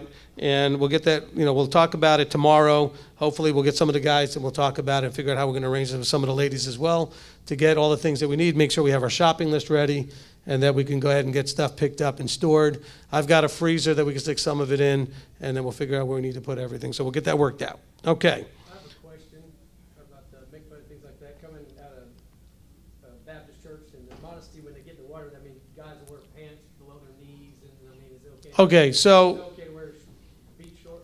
Or okay, for the mikvah, all right, this is not a formal thing in terms of necessarily having to wear a particular type of outfit. It's going to be in the same water that after the mikvah you may decide to stay in and swim. So it's okay if you want to wear something to mikvah in and you're also going to swim because you're going to swim. But we do ask that people think about, for both cases, modesty. Okay, so you want to be wearing something that is modest in general. All right, but we are going to be also having people, including myself, will probably be swimming, in that, especially when it's like 90 degrees and, other things that we expect it to be. You're going to want to go in the water there. And the water's, it's nice, and we had a great time in it last time. We had a somewhat reasonably violent, non-violent keep-away game between the adults and the children. Minimal damage was done to both. Minimal. But it was fun. So yeah, a good time was had by all. And so, yeah, so there's not anywhere in Scripture that says you got to be wearing anything in particular. We simply ask that you take modesty into account in general, all right, because you're going to be swimming. But if you're going to be just going in for the mikvah, you're not swimming, and you're wearing clothing, be aware of what that clothing will look like when it's wet. Okay, especially ladies, think about that when you're going in the water. Bring towels so that you have that, you may or may not need a towel when it's 90 degrees, but you may want that for when you get out of the water, etc. There is a restroom building with a place to change and everything right there near where we're going to go in the water. Okay? So there's a restroom changing room area, so you'll be able to have that. So bring extra clothes if you want to change out of whatever you have that's on, it's wet, and you want to put something dry on, and enjoy your time there. Don't be surprised if there's a thunderstorm late in the afternoon. That's what's happened the last 3 years in a row. But we were pretty much done by then anyway, so it kind of worked out. We could see the storm coming. Everybody packed up, and we got out of there pretty much before we even got wet. But that's likely to be the case. All right.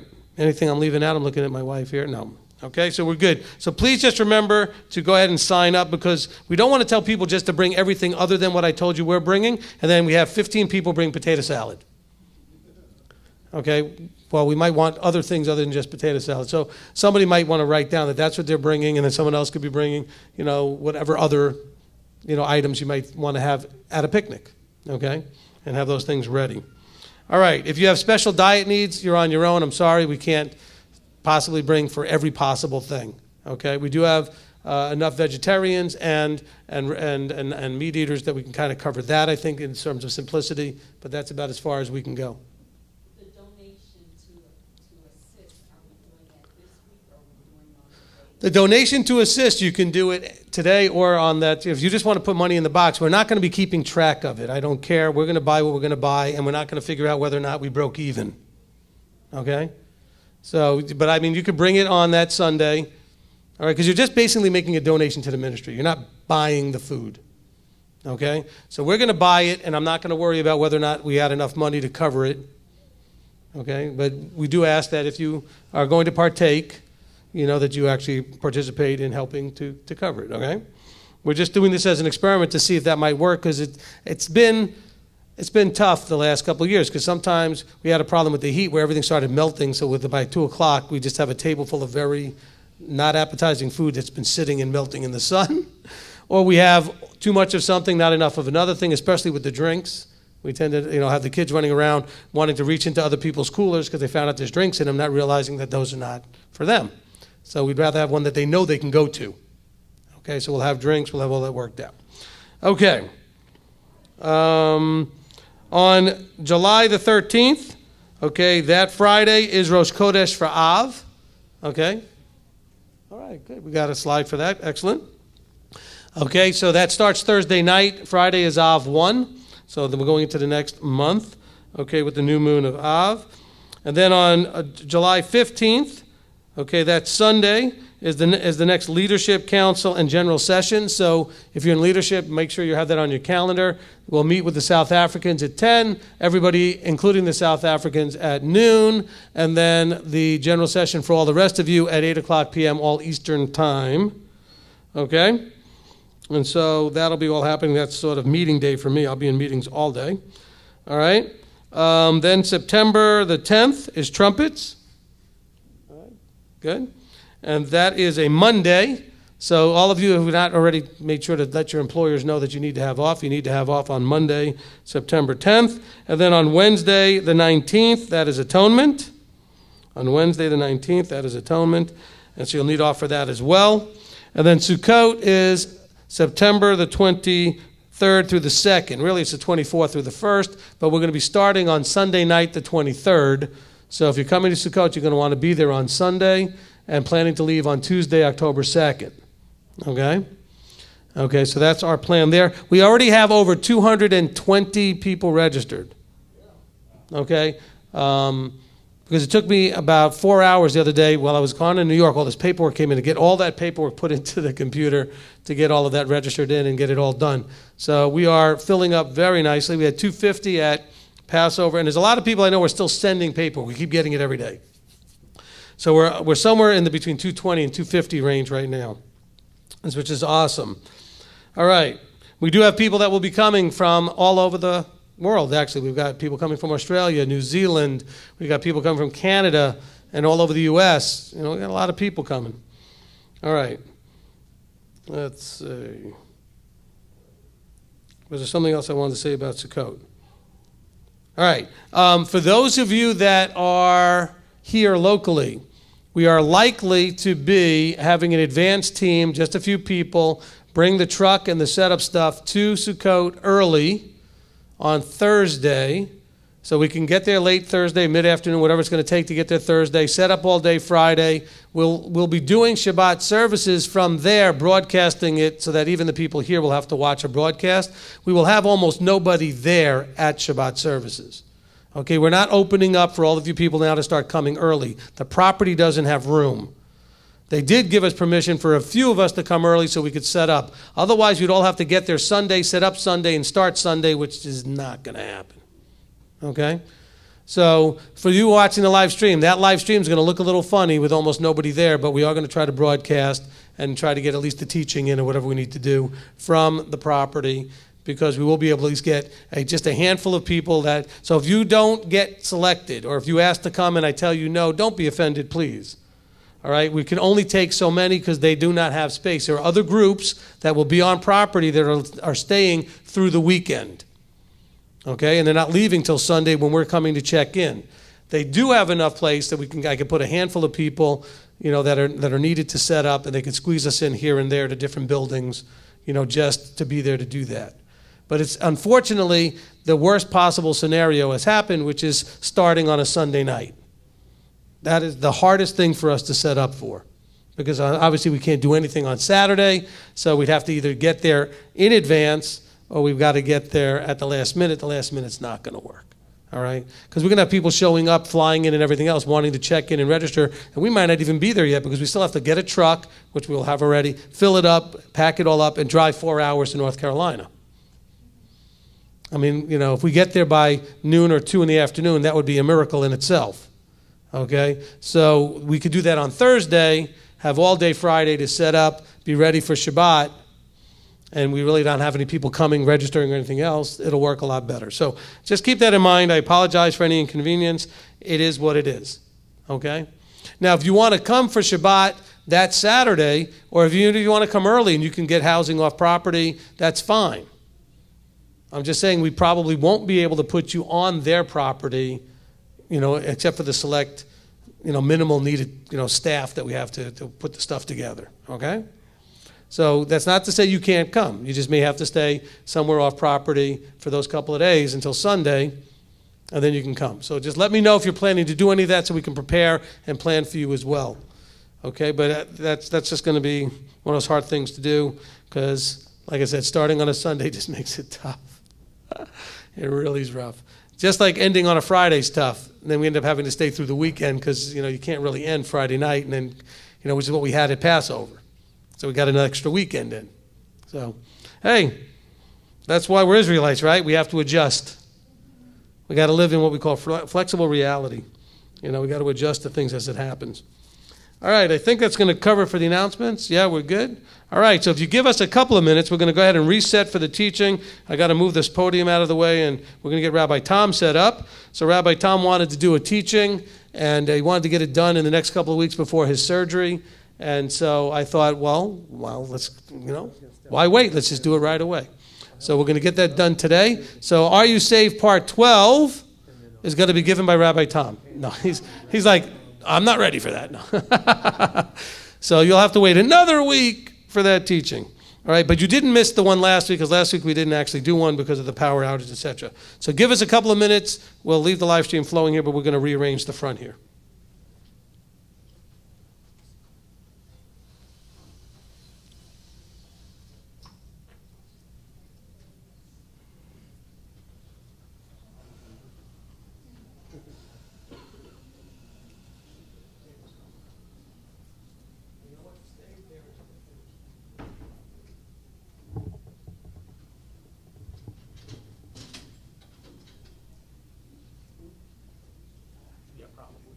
I want to make sure the sound's working right first. Once you get them over. You want to get it on him while I'm sitting there? Okay, take this away.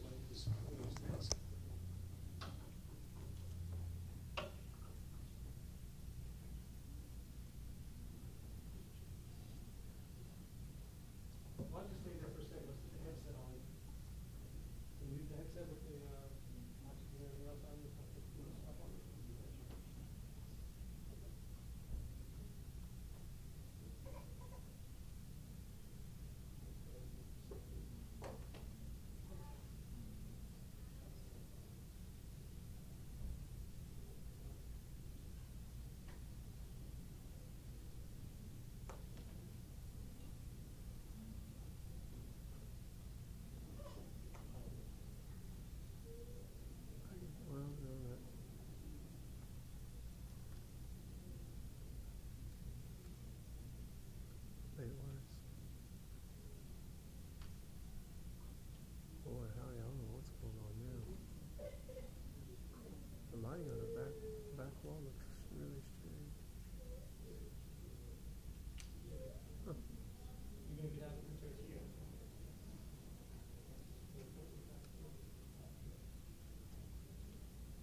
I'll just, once he gets up there, I'll refocus.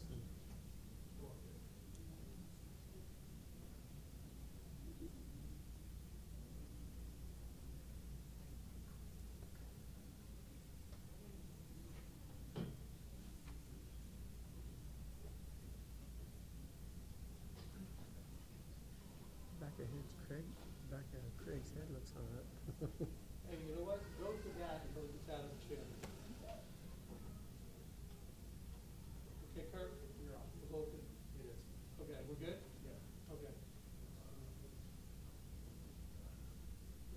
What camera is on? Okay, good. Pull out of it and move it, or move the chair? Yeah, move. Let's just push it past the chair so it's closer. Okay, that's a good idea. Don't leave it in. Leave it in. We'll put the chair on the other side. Pull the chair up. Okay, so hold on. The chair past. Tom, say again. Tom, come back.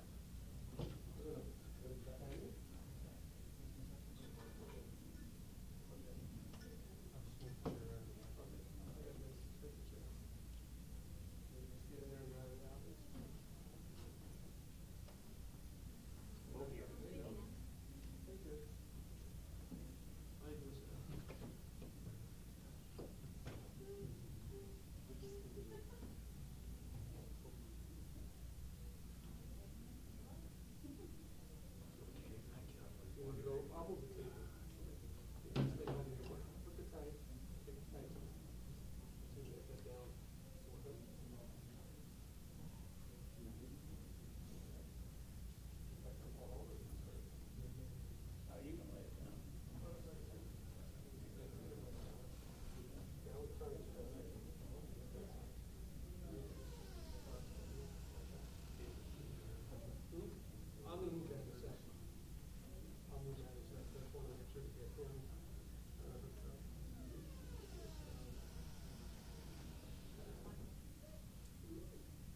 mic. Let me see what it's at. Test, test, talk. Earth to Thomas. Hello. Okay. All right. All right, so just real quick for everyone, especially on the live stream, because I know this is going to happen because it happens every time Rabbi Tom teaches lately. You're going to hear some clicking sounds, and you're going to wonder, what's that clicking sound? He's got an oxygen tank that he's getting oxygen from. It's on pulse. Okay, so it's on pulse. So I know some of you are going to sit there, this happens every time, and they go, what's that clicking noise? Can you guys fix that clicking noise? It's the tank and the pulse for his oxygen, okay? So I want to preemptively answer that question before it comes up. All right, so I'd love you guys to give Rabbi Tom your attention as he's got a topic he wants to share today. And so you need some, oh, you got your timer ready? Yeah, I got to just start it. Okay, and so here is Rabbi Tom Mitchell. Okay, well, it's a good thing it doesn't take Rabbi that long to get behind the pulpit, huh? All right, now I got to get this thing started. How do I get it started? Oh, I don't know. Anybody know how to start this timer? I'll tell you what, I'll give you mine. Okay. Okay, thank you. I'll save my battery that way. Use your battery. Okay. My apologies for all the rigmarole used. Right over here. Yeah, on top. All right, thank you. Good, thank you. Okay. Well, Shabbat Shalom. Shabbat Shalom. Okay, what we're going to do today is talk about something that's been on my heart and mind for a while, and that is, simply put, loyalty. Loyalty. And the first thing I'd like to do is give you a dictionary definition of the word loyalty. Number one, it's faithful to commitments or obligations.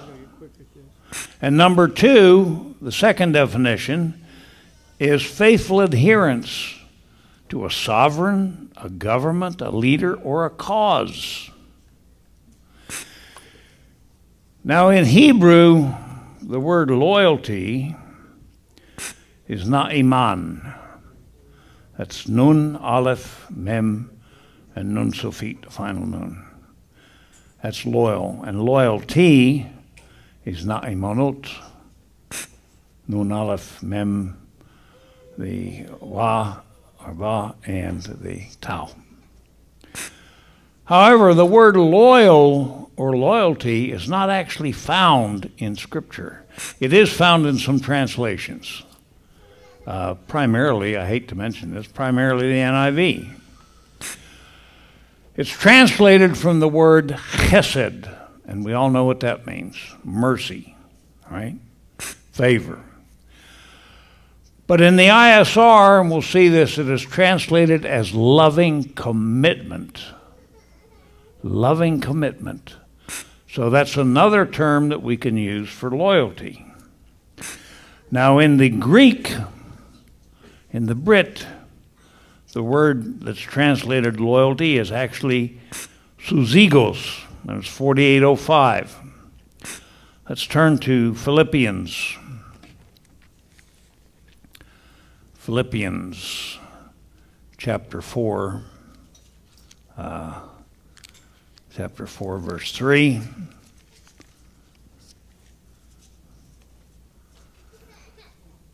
And I also ask you, true companion, help these women who labored with me in the good news, with Clemus, and also the rest of my fellow workers, whose names are in the book of life. Now that term fellow workers in the Greek, that's where we get the word souzigos, and if it's translated more accurately, it means a true yoke fellow. A yoke fellow. Someone that you're yoked with. So let's look at Proverbs also, and keep yoke fellow in mind. Let's look at Proverbs 21, Mishlei, Proverbs 21, and verse 21. Verse 21 says, he who pursues righteousness and loving commitment finds life, righteousness, and esteem. Notice the word there, loving commitment in the ISR. That's loyalty. And if you're loyal, that's the pathway to life and righteousness and esteem. The NIV says honor, but that's what esteem means, honor. So now we can see a couple aspects of loyalty. It's loving commitment, and it's also being voluntarily bonded with others of like precious faith. See, if we, to understand yoke, let's turn to Matthew. Matthew 11.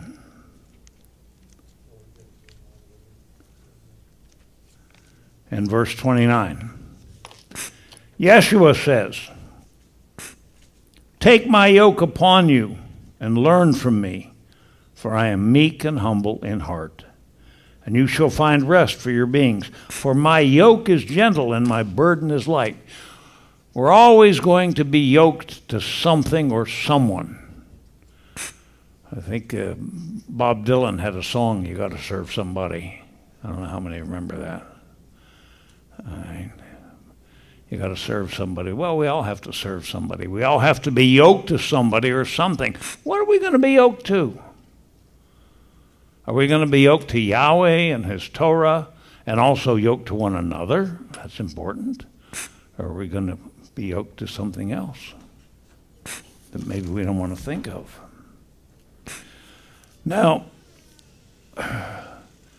from this, we have to conclude that loyalty is not just a word. It's not just something that's temporary or transitory. Loyalty, or loving commitment, whatever term you want to use, is a lifestyle. It's something that we must put into effect and put into practice all of our lives. From the moment we decide to become Torah observant, from the moment we decide to commit ourselves to serving Almighty Yahweh and living by His Torah, we must also be loyal and have loving commitment. Now, in the few verses that we've read so far, I hope we noted an inseparable connection between loyalty, loving commitment, and also righteousness. Righteousness was mentioned. And we all know the definition of righteousness, I'm sure. But let's turn to Devarim, or Deuteronomy 6:25. It reads, it is righteousness for us when we guard, it's shomer, when we guard to do all this command before Yahweh our Elohim, as He has commanded us. Notice that last phrase, as He has commanded us. Without modification, without adding, without subtracting. Rabbi Steve gave a series of sermons, follow the pattern exactly. And several months ago, in the Gadol class, I pointed out to the children, I shouldn't call them children, they're teenagers. I pointed out to the teens in the latter part of Exodus when they were constructing the tabernacle. They did everything exactly the way they were told. And that is repeated over and over and over and over and over. They followed the pattern exactly. There was no modification, no shortcuts, nothing added. So this is how we fulfill righteousness, by doing the commandments as He has commanded us. And that is part of being loyal. Rabbi Tom, let me interrupt for 1 second, sorry. It is pouring rain. There are some of you that have your windows cracked on your doors. Okay, white vehicle for sure. It's like a Chevy Equinox or something. That one's got its windows open. Okay. So I didn't mean to interrupt the teaching. That's all right. You guys, if you have anything out there with a window open, you're getting your car wet right now. When windows open, you have a fish tank in here. Your car will become a fish tank. So we don't want that. Okay. It's raining. So far the lights are on. Thank Yahweh. Okay. The lights are being loyal. Okay. Now the word loyalty is not in certain translations. It is in at least one of them, one or two. But it's conveyed through several other words and themes. Let's turn to Bereshith, or Genesis 17.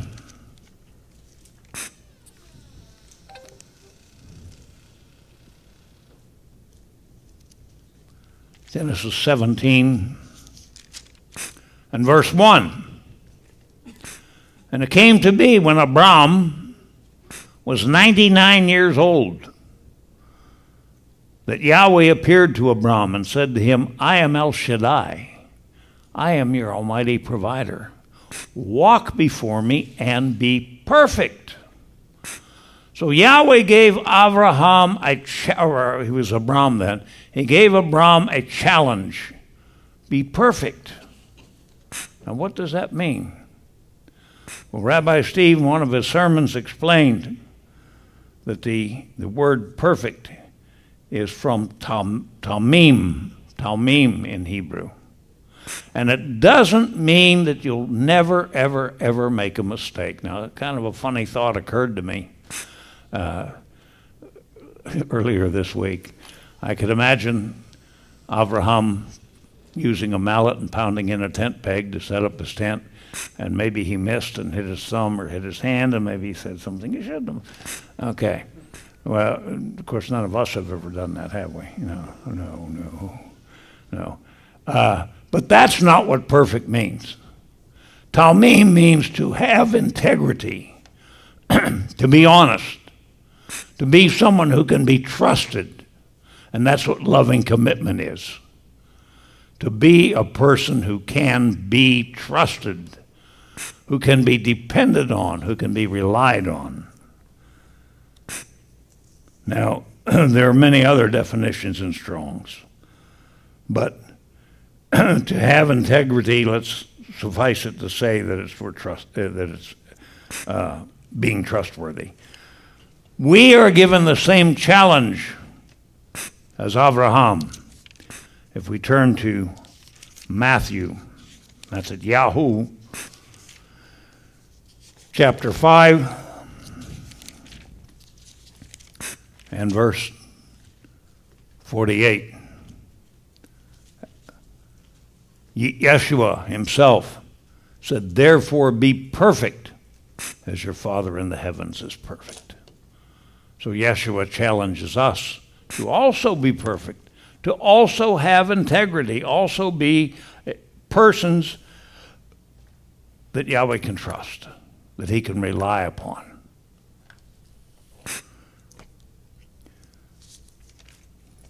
Now, as far as Yahweh is concerned, and we can say as far as the leadership is concerned, we have an obligation, we have a moral duty to be a person who can be trusted. And we have to think of it that way. We have to think that having integrity, that we can always be relied on, is a moral duty as well as a spiritual duty. Now, one way our trust is gauged is by participation. And what do we mean by that? Well, we have the Tuesday night Torah studies. Now, we understand that not everybody can be there because some people work at night. So they can't make it. But I want to say this. If you're sitting home on Tuesday night and you have the TV on, you're watching TV or something, or you're going to some club meeting or something, you should be at the Torah study. That's loyalty. That's having loyalty. Turn the TV off and turn your computer on. That's part of loyalty, participation. At Sukkot, a number of years ago, a matter of fact, it was, I think, the second Sukkot that we attended with MTOI. Some friends of mine, the ones who got me into MTOI here, came up and said, "What are you doing tomorrow morning?" I said, "Well, I'm going to the Midrash." And they said, "Well, you know," all of a sudden it was Berkson. You know, Berkson doesn't go deep enough. So we're having our own Midrash. We're going to go deep. And they invited me to join them in their Midrash. And they had 3 or 4 men and 3 or 4 ladies join them, separating themselves, thinking they were doing something. And I thought, how disloyal to spurn a midrash and be with the bulk of Yahweh's people and separate yourself. Well, now those people are separated from MTOI. There's not one of them that's here. And they weren't kicked out. They separated themselves. And that happens. You know, we have people come and go. It's a shame, but we do. It's to be expected. But that's because they don't have the concept of loyalty up in their head. So anyhow, they had their own Torah study, and that's happened at other feasts where people have gone off and said, "Well, we're going to have our own Bible study while the Midrash is going on." Okay, that's fine. But you're being disloyal. Now let's digress just for a bit. And one thing that we absolutely must realize is Yahweh's loyalty, Yahweh's loving commitment to us. Let's turn to Devarim again, Deuteronomy. Deuteronomy chapter 7. If I don't pass it up here 3 times. Deuteronomy 7 and verse 9. "And you shall know that Yahweh your Elohim, He is Elohim, the trustworthy El." There's the word trustworthy. The trustworthy El. "Guarding covenant and loving commitment for 1,000 generations to those who love Him and those who guard His commandments." 1,000 generations, of course, is hyperbole because it goes beyond that. But it's a very long time. Loving commitment to those who guard, who shomer His commands exactly the way He wants them guarded. There's a lot of scriptures that outline Yahweh's commitment to us, His loving commitment. But we'll read just one more. And that's in Yeshayahu, or Isaiah 55 and verse 3. "Incline your ear and come to me. Hear so that your being lives. And let me make an everlasting covenant with you, the trustworthy, loving commitments of David." Now, David, we can say, perhaps wasn't perfect all of his life. He committed a lot of serious sins. And he made a lot of dumb mistakes. But we can't call them mistakes, really, they were sins. But in the end, David did complete total teshuvah. And he repented. And he repented to the point where Yahweh said of him, "This is a man after my own heart." So we can look on our lives and we can say, you know, I did a lot of dumb, and I'll tell you now, I did a lot of dumb things. I'm not going to tell you what they are. But I did a lot of dumb things. I did a lot of stupid things. I did a lot of shameful things. I did a lot of things that I don't want anybody here to know about. I'll tell you that. But that was in my past life. But then when I learned Torah, I did teshuvah. I did these things because I had no concept of loyalty or loving commitment, or Yahweh's loyalty, loving commitment to me. And then when I found out, it changed me. And it changed every one of us here. It should have. So don't get hung up over your past life. Anything that you've done wrong. Forget it. Yahweh puts it in the sea of forgetfulness now. Unfortunately, and we can't erase the memory banks, so we remember. And you can believe other people will remember too. I remember when you okay, that's fine. But rest assured that Yahweh forgets. If we can use that term, forget. Not that he has a bad memory, certainly. But, so these scriptures that we've read in Devarim and Yeshayahu are really an open invitation to learn to trust Almighty Yahweh. Loyalty is built on trust, and also to reciprocate his loving commitment to us. It's not a unilateral thing, it's bilateral. He gives us loving commitment and loyalty. We must return it to him. It's that simple. Now also we have to realize that Yahweh does not make rash, insincere promises. Let's turn to Hebrews chapter 10.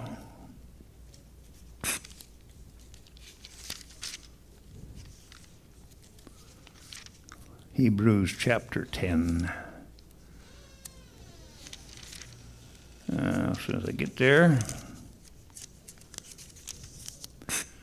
Hebrews chapter 10, verse 23.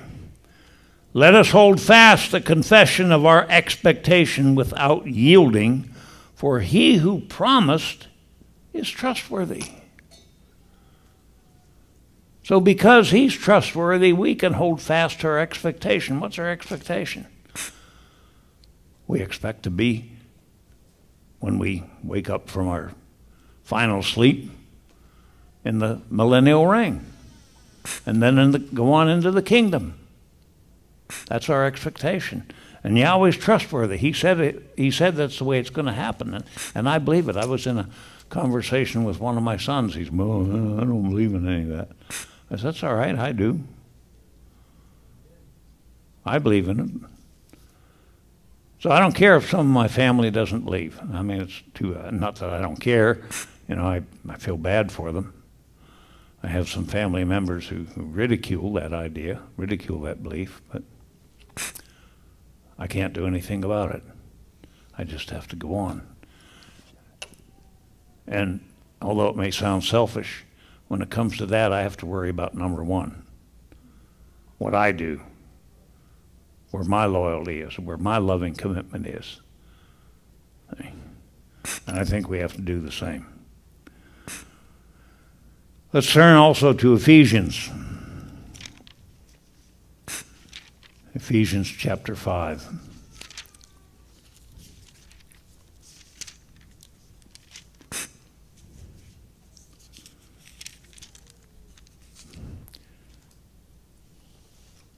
We're told, be then imitators of Elohim as beloved children. We're told to be imitators of Yahweh. He has loving commitment. He has loyalty to us. We have to imitate it. We have to also imitate Yeshua, our Messiah, and his life. He was perfect. He was perfect in every way, more than we could ever hope to be. But we're told to be imitators of Elohim, the Elohim family.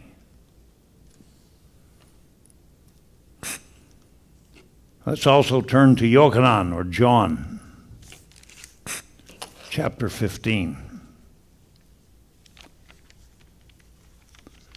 Now, John 15, I think the theme of the whole chapter is loyalty or loving commitment.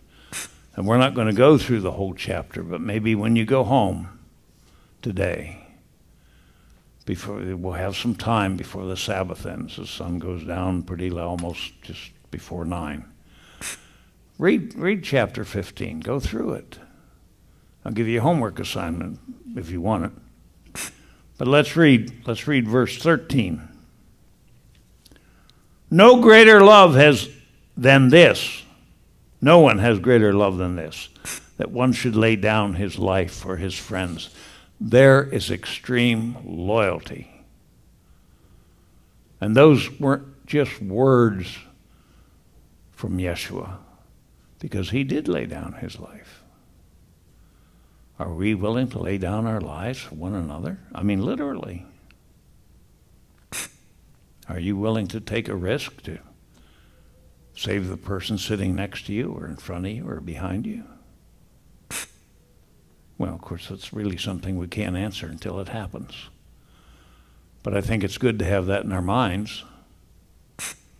I know that most of the men in here who are married would step in front of their wives if somebody was robbing them. There was a guy on TV, really quite a sad story. The couple was on their honeymoon. They hadn't been married even a week. And a couple of guys came up with guns. And the guy stepped in front of his wife and they shot him. And he's paralyzed. He's a quadriplegic now. He took the bullet for his wife. So that's quite a story. It was on the Atlanta news. The people were from the Atlanta area. Now, the question that we have to ask, do we have the same burning zeal that we had when we first came into Torah? See, this bolsters our loyalty. Do we have the same commitment? You know, sometimes the flame dies down a little bit. You have to put more firewood on. You have to put more logs on the fire, build it up. How do we do that? Through prayer, through Bible study, through participation in the weekly Parsha study, if that's possible, through attending MTOI events, through being with one another. I'll tell you what really encourages me. I was sitting back in the corner over there, and I watched the dancers going around and around, you know. And every one of them, they're smiling, and you see the joy on their face. And that encourages me, and that I think that rekindles my zeal.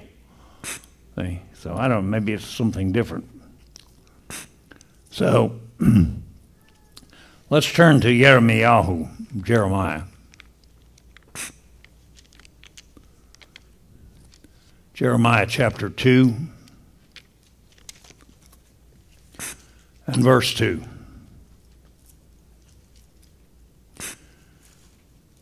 Go, and you shall cry in the hearing of Jerusalem, saying, Thus said Yahweh, I remember you, the loving commitment of your youth, the love of your bridehood, when you went after me in the wilderness in the land that was not sown. The loving commitment of our youth. Yes, our loyalty will sometimes, the flames will die down. Our loving commitment, the flames will die down. And it has to be constantly rekindled. A fire can burn only so long. Then the fuel burns up. Fire needs three things: heat, fuel, and air. So we have to keep adding fuel to it. Now, sad to say, there are those, of course, who, at least for the time being, have failed to demonstrate their loyalty. Let's turn to Hosea, Prophet Hosea.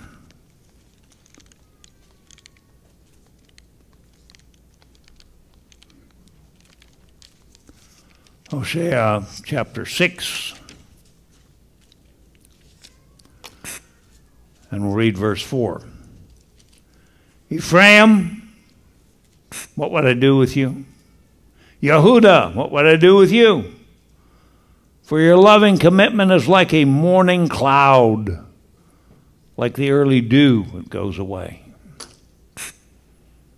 You know, I'm sure we all walked outside early in the morning, and the grass is covered with a heavy dew. The sun comes up and burns it off. Some clouds in the sky, the wind comes along, and they're gone. And that's happened to some people.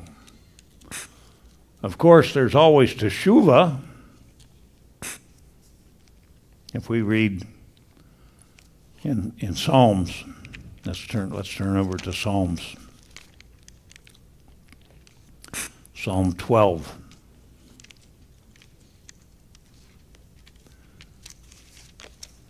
I got this one out this morning. Save, Yahweh, for the lovingly committed one is no more, for the trustworthy have ceased from among the sons of men. There's one way to get in this category, and that's if we put ourselves there. No one can put us there. But we can put ourselves there through letting our zeal grow cold, losing our loyalty, losing sight of the kingdom, not paying attention to the messages that are preached here. Not mine necessarily, but Rabbi Steve's messages. We don't want to be in that category. And also, our loyalties must not be divided. The scripture has a lot to say about divided loyalty. Let's turn to Malachim Beit. That's 2 Kings.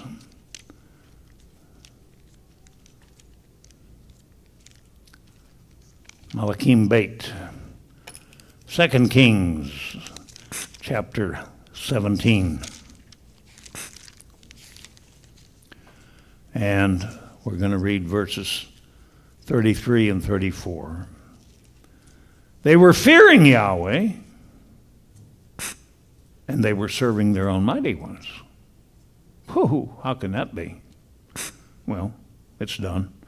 According to the ruling of the nations from among them whom they had been exiled. To this day they are doing according to the former rulings. They are not fearing Yahweh, nor do they follow their laws or their right rulings or the Torah and command which Yahweh had commanded the children of Yaakov, whose name he made Yisrael. How can someone fear Yahweh and worship other mighty ones? Now, you don't necessarily have to go worshiping idols or statues to be guilty of this. But it simply means that your commitment is not complete. Your commitment is lacking. Your mind's not fixed on the goal. And sometimes that happens to us. Our minds must be fixed on the goal. We can never lose sight of the big picture.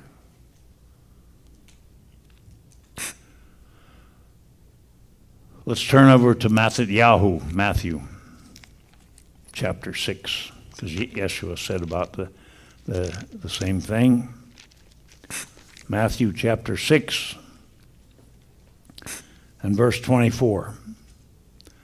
No one is able to serve two masters.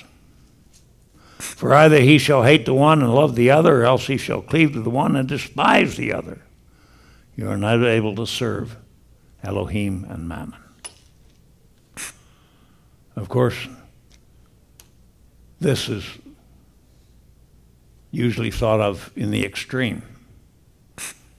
You know, we have one foot in Messianic worship and one foot in the Baptist church or Hoop and Holler Pentecostal church or whatever, you know. We can't follow Rabbi Steve, and I won't mention his name, but he's on TV. I call him Smiling Jack, because he's always smiling, you know. You know what I mean. We can't follow these people, the Benny Hinns or whatever. They have nothing to teach us. But we also must apply this within the Messianic movement. There are other teachers, Messianic teachers, who are pretty much on the same page as we are. But we can't follow two people. So we have to make up our minds. If the teachings we're getting here don't suit us or we have a problem with them, then go somewhere else. But I can guarantee you'll have a problem somewhere else too. But go somewhere else. And maybe it'll work out. You see, we must not only make up our minds to serve Yahweh completely the way He wants us to, without modification, without compromise, but we must also decide who we will have as our earthly teacher, our mentor, our guide. In the book, the Pirkei Avot, I know it's not inspired, it's one of the extra writings, but there's a lot of sometimes good advice in there. The rabbis say, get yourself a rabbi. Get yourself a teacher. Because we can't learn on our own. I know people say, yeah, we don't have anyone leading us. And the congregation is stagnated and dwindled. I was in such a congregation one time. Oh, we have the Holy Spirit leading us. And they have 20 people with 20 different ideas. Or maybe 25 or 30 different ideas. So we have to get ourselves a teacher, a guide. Now I want to say a word about patience, because this idea of patience came up while I was thinking about loyalty just this morning, before we came here. Beth Shalom, as we all know, is looking for a place we can buy to meet in week after week. And one property we thought we had was just turned out to be not so good. And then we had another one in mind, but it was out of sight for us financially. And we have another one in mind, and that didn't work out, wouldn't pass the soil test. And then we looked at this building, found out the property line goes right through the, it's like owning a house, and you find out half your house is on your neighbor's property. That's not good. But what I thought of, we have to have patience. That's part of loyalty. No, we don't have a permanent meeting place yet. But we have to demonstrate our trust and our loyalty to both Yahweh and to Beth Shalom by having some patience. We'll get a place. I don't know if it'll be this month or this year or next year, but we will get a place. And most of us here will get to enjoy it.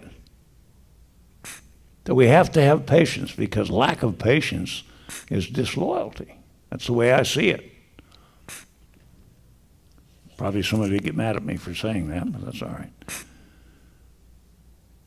Now we have the question, is it right to give loyalty to a man?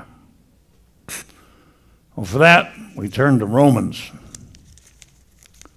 the book of Romans. We're going to answer these questions from Scripture, I hope.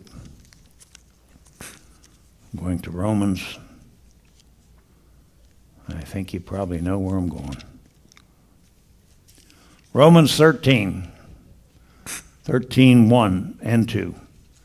Let every being be in subjection to the governing authorities, for there is no authority except from Elohim, and the authorities that exist are appointed by Elohim.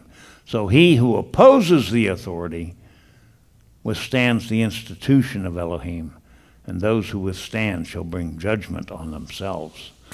Now, often this is applied to our view of or relation to worldly rulers, municipalities, county governments, state governments, federal governments, and everything. But it also applies here in the congregation. Be in subjection to governing authorities. That word subjection, sometimes it causes people to get angry. I'm not in subjection to anyone. Well, if you're not, then you're not in subjection to Yahweh either. It's that simple. What does being in subjection mean?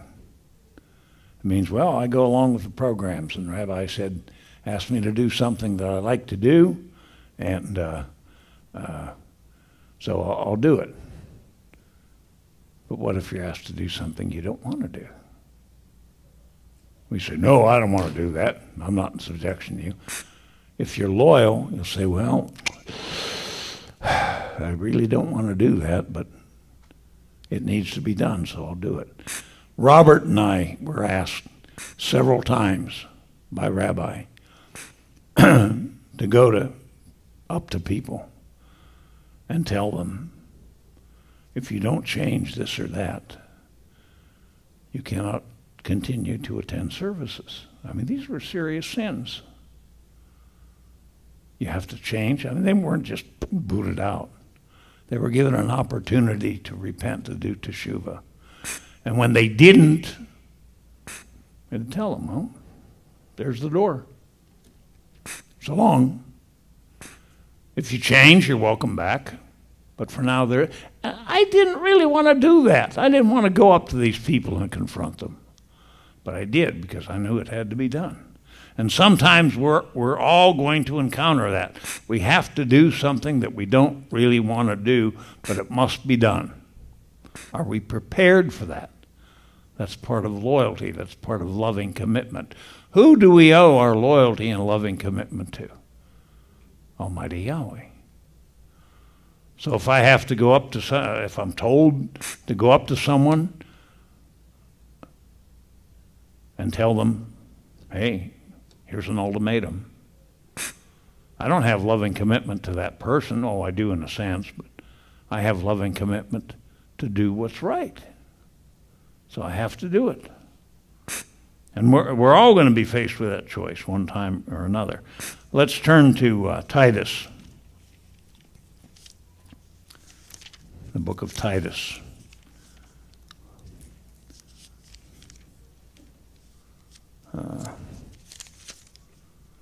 Titus chapter 3, verse 1. Remind them to be subject to rulers and authorities, to obey and to be ready for every good work.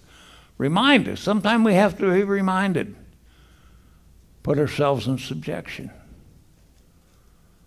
And sometimes, I'm not going to pick on the ladies necessarily, but the ladies sometimes get a little riled when we say, you got to be in subjection to your husband. And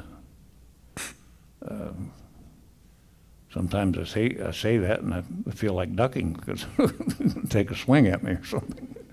Okay, but there's some ladies who can really take a swing. I know that.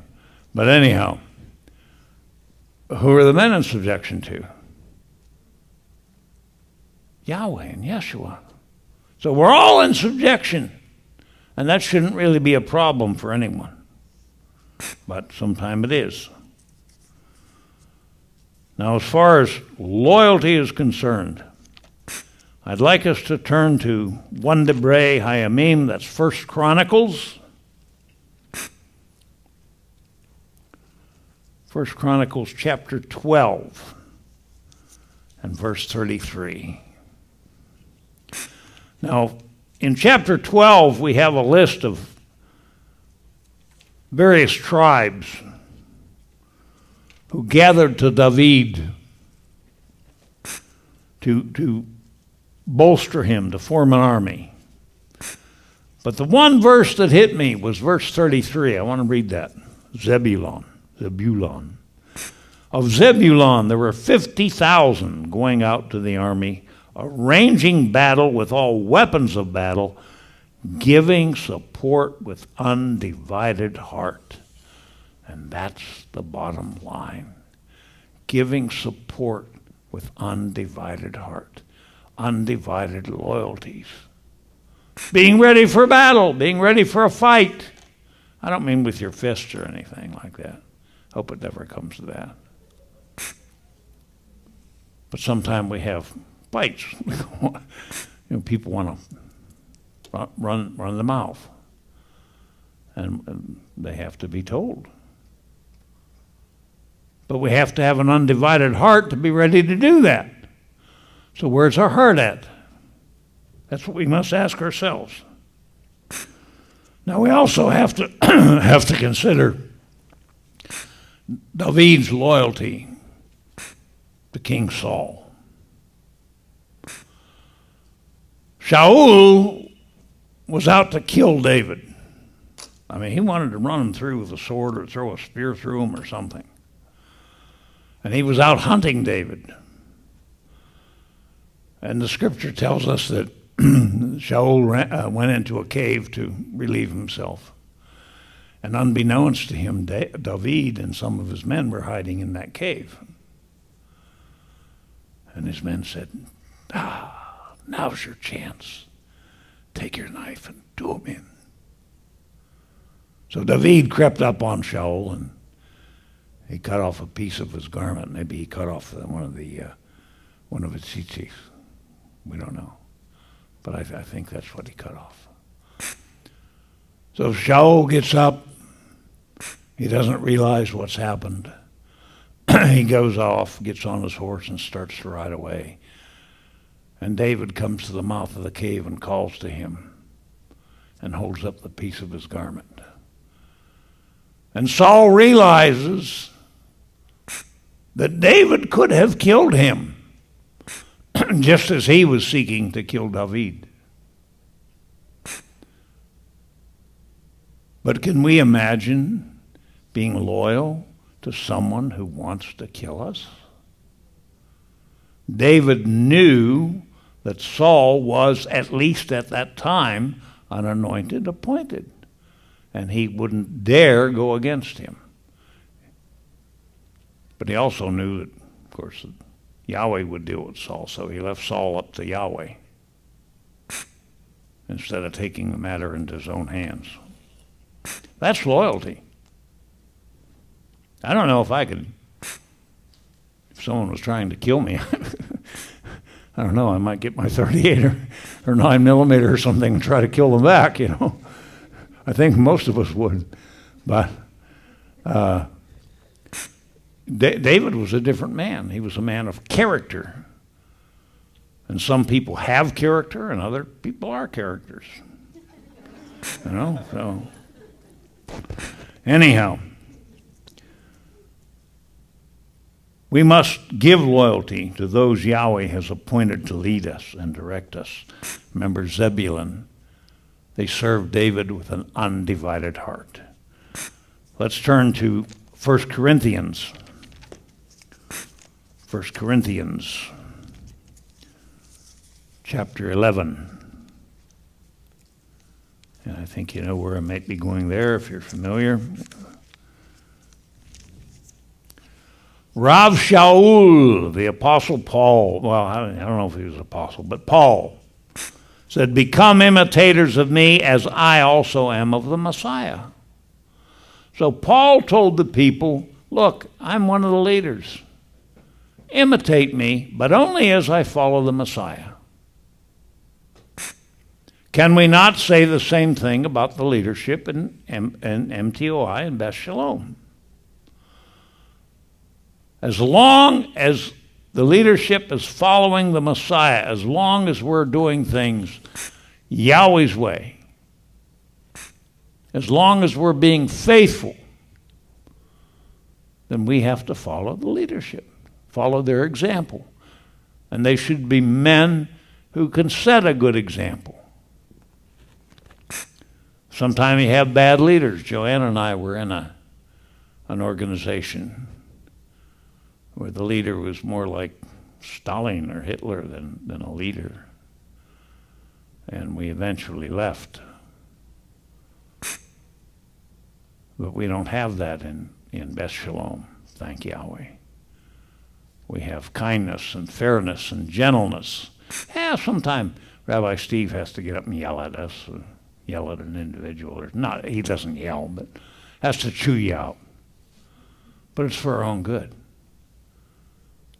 Blessed are they who love thy law, for nothing shall offend them. So if we're offended by something that the rabbi says or someone else says, the first thing we have to do is say, how much do I love the Torah? That's one of the first verses that hit me when I came into this walk. And believe me, it was tested. It was tested. Now, we also have to have loyalty to each other. That means loyalty to one another here. Fellow yokemen, right? Let's turn to Proverbs 17. 17:17. A friend loves at all times, and a brother is born for adversity. A friend loves at all times. Sometime if someone you consider your friend and your brother does something that maybe you don't think he should, or he rubs you the wrong way, we still got to love him.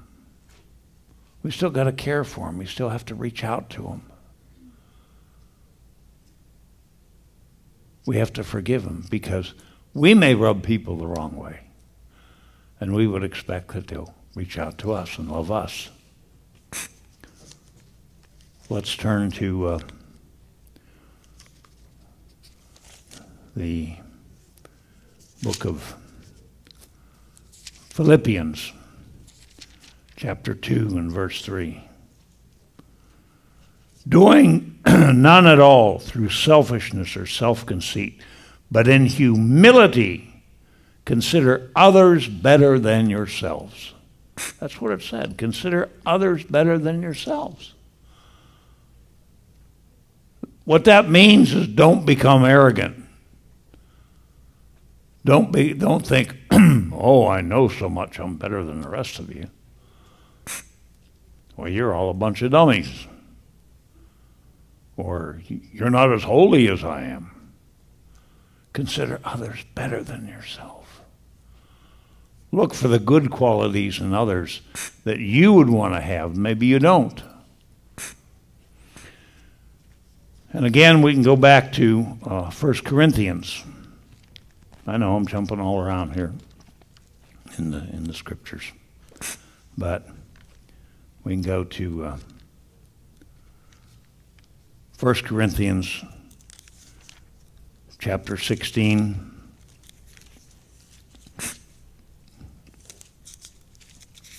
And we're going to read 3 verses, 15, 16, and 17. And I urge you, brothers, you know the household of Stephanias, that it is the first fruit of Achaia, and that they have assigned themselves for service to the set-apart ones.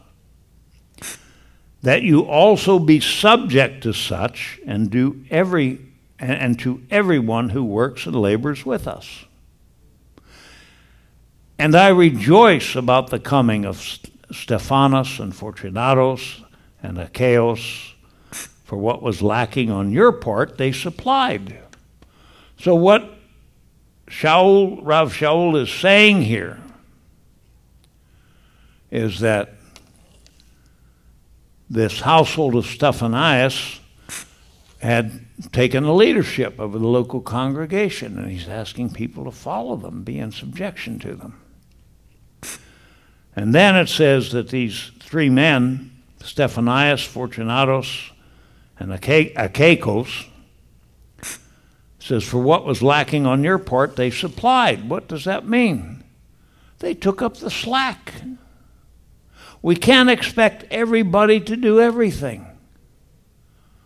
There were little things that we can take up the slack in. There are little things we can take up the slack. For example, Rebbe and Julie mentioned the kids' snacks. She asked if other people could bring them. So other people said, yeah, I'll bring the kids' snacks. And we got to coordinate that a little bit better, because about 3 or 4 people brought kids' snacks today. And ice. She asked, can someone bring ice? So someone brought ice. She has an ice machine. It was broke, right? Your ice machine broke down. She always supplied the ice. Why should one person always have to do it? Can't we can take turns. We can take up the slack. That's what it's about. Now, earlier we said that loyalty is gauged by participation, but it's also brought forth by service to the congregation and to each other. I have the magic coin here. Well, I shouldn't say magic, but the symbolic coin. And here it says, working together to serve the body. Working together to serve the body. Let's analyze that. And we're going to close up here. Working. That's serving, not being served, not being stagnant.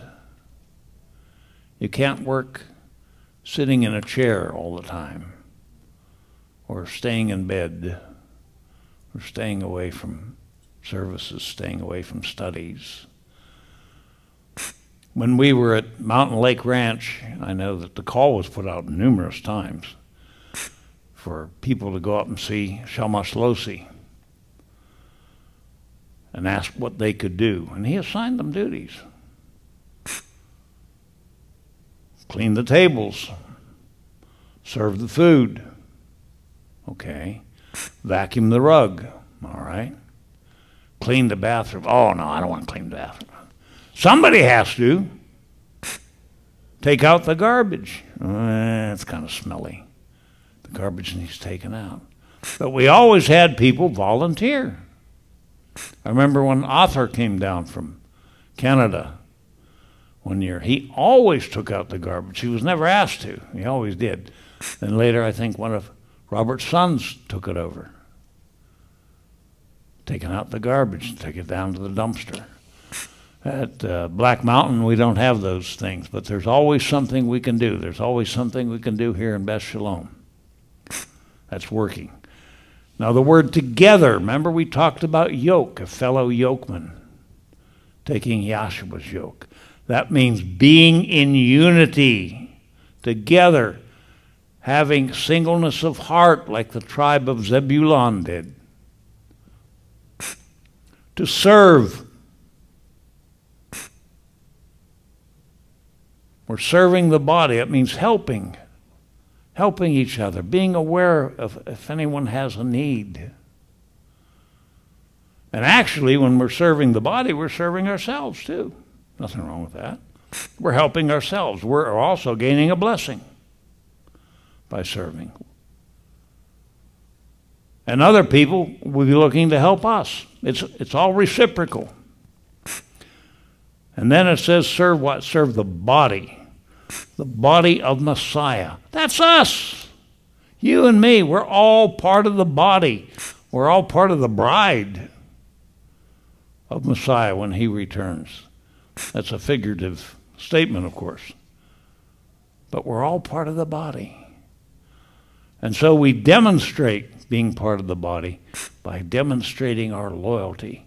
And I hope that when we go home, we can think about our commitment, our loving commitment to Yahweh, to his Torah, to his living Torah, Yeshua our Messiah, to Beth Shalom, to MTOI, and to one another. I really hope we can do that. I hope we can be willing to take up the slack, to ask what can we do to serve. That's all part of loyalty. And I hope we can be faithful to the teachings that we've received here. So with that, the sermon's ended, but you can't go home yet because we have to have a midrash. Hallelujah. Okay. And I hope Rabbi Steve will come in here. Maybe he will. I'm sure there will be some questions, maybe some comments. I hope no one throws lettuce and tomatoes at me or something. What's that? No, okay. Tomatoes are expensive, huh? What? Oh, good, good. That's right. You can't bring food in here. There you go. Throw water at me. I'm going to take a drink. And this is water. So anyhow, Does anyone here have any questions? Or yes? Somebody has a. You want the mic? I can't hear you. If I want what? Oh, yeah. Well, I was going to do it after the midrash, but yeah. We'll pick someone. Okay, Rabbi Steve. Yes, sir. Shalom.